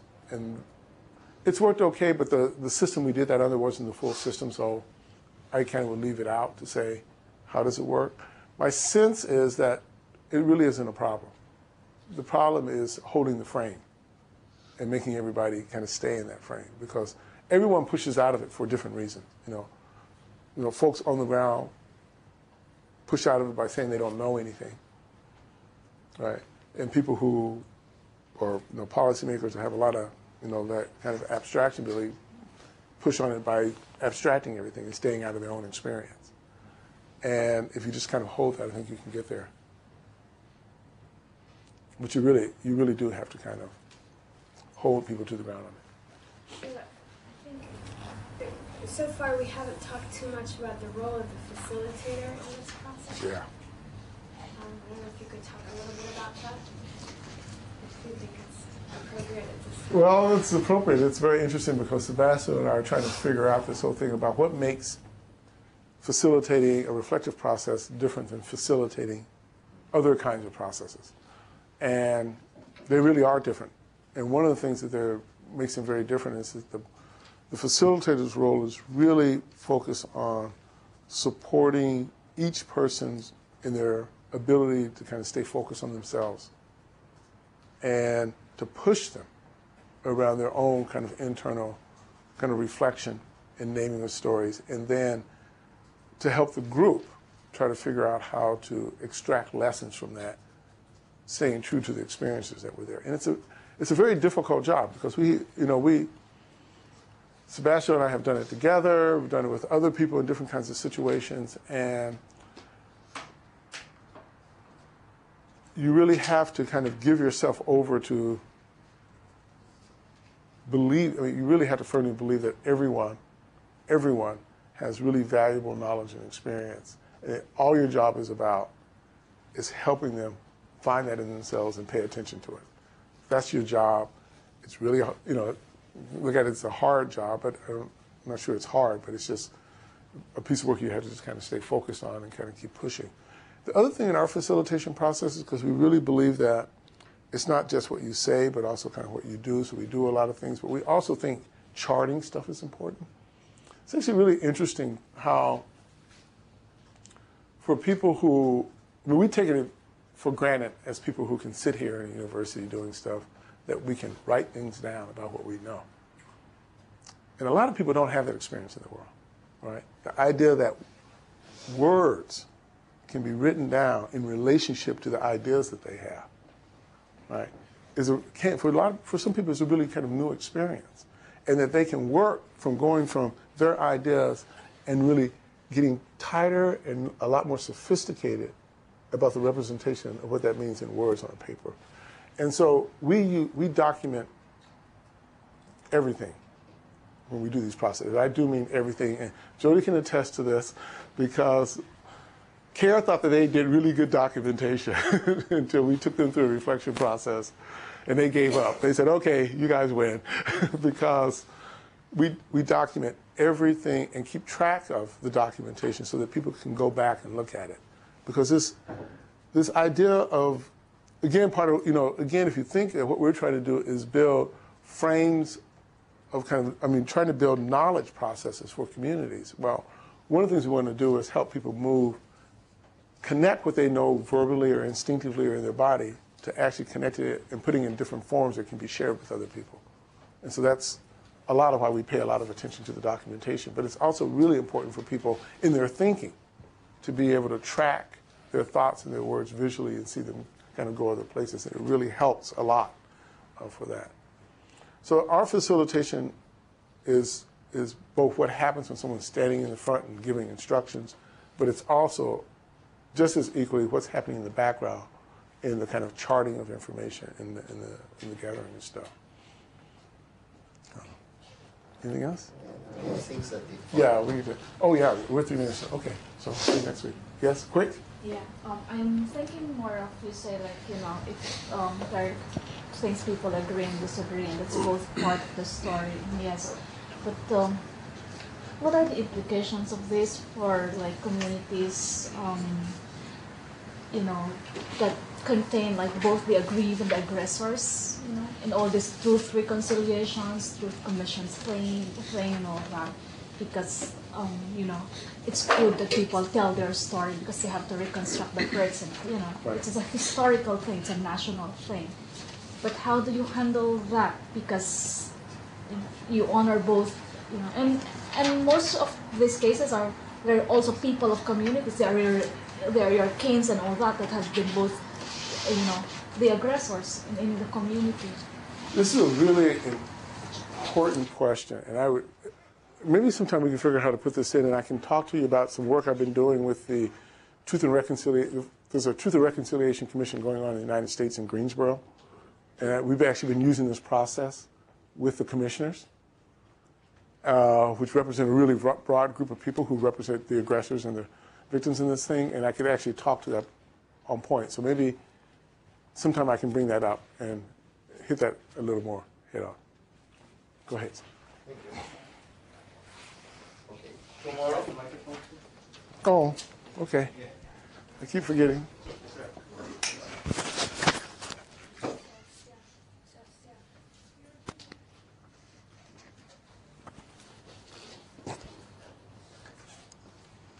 Tomorrow we will be working about knowledge generation, okay? And I will give you something for you to read. Yeah? And in addition to what's in the reading. yes. Yeah. But this is a very particular way of conceiving knowledge generation. It's a work of Ikujiro Nonaka, a Japanese who developed the approach of making tacit knowledge explicit as a way to generate knowledge. It's very interesting. And after him, everyone who was working in this kind of issue began to incorporate his approach. The other thing I have here is a video that is a reflection methodology, a different reflection methodology from the U.S. Army. It's very effective. Okay, it will be. It's a VCR. It is a video. It will be in the Roche Library. Roche Library. Thank you. And if you want some more information about it, you can go to the CRCP 7307. Okay, or you can go to directly to the library, no, and ask them for using the video. What is it called? Its name is Learning After Doing. Okay? Learning After Doing. It's a series of Harvard. Okay? It's very short, it's 15 minutes. Yes. Case study, the U.S. Army reflecting on certain actions that they took. This is for very brief experience, and it's made just after the experiences have finished.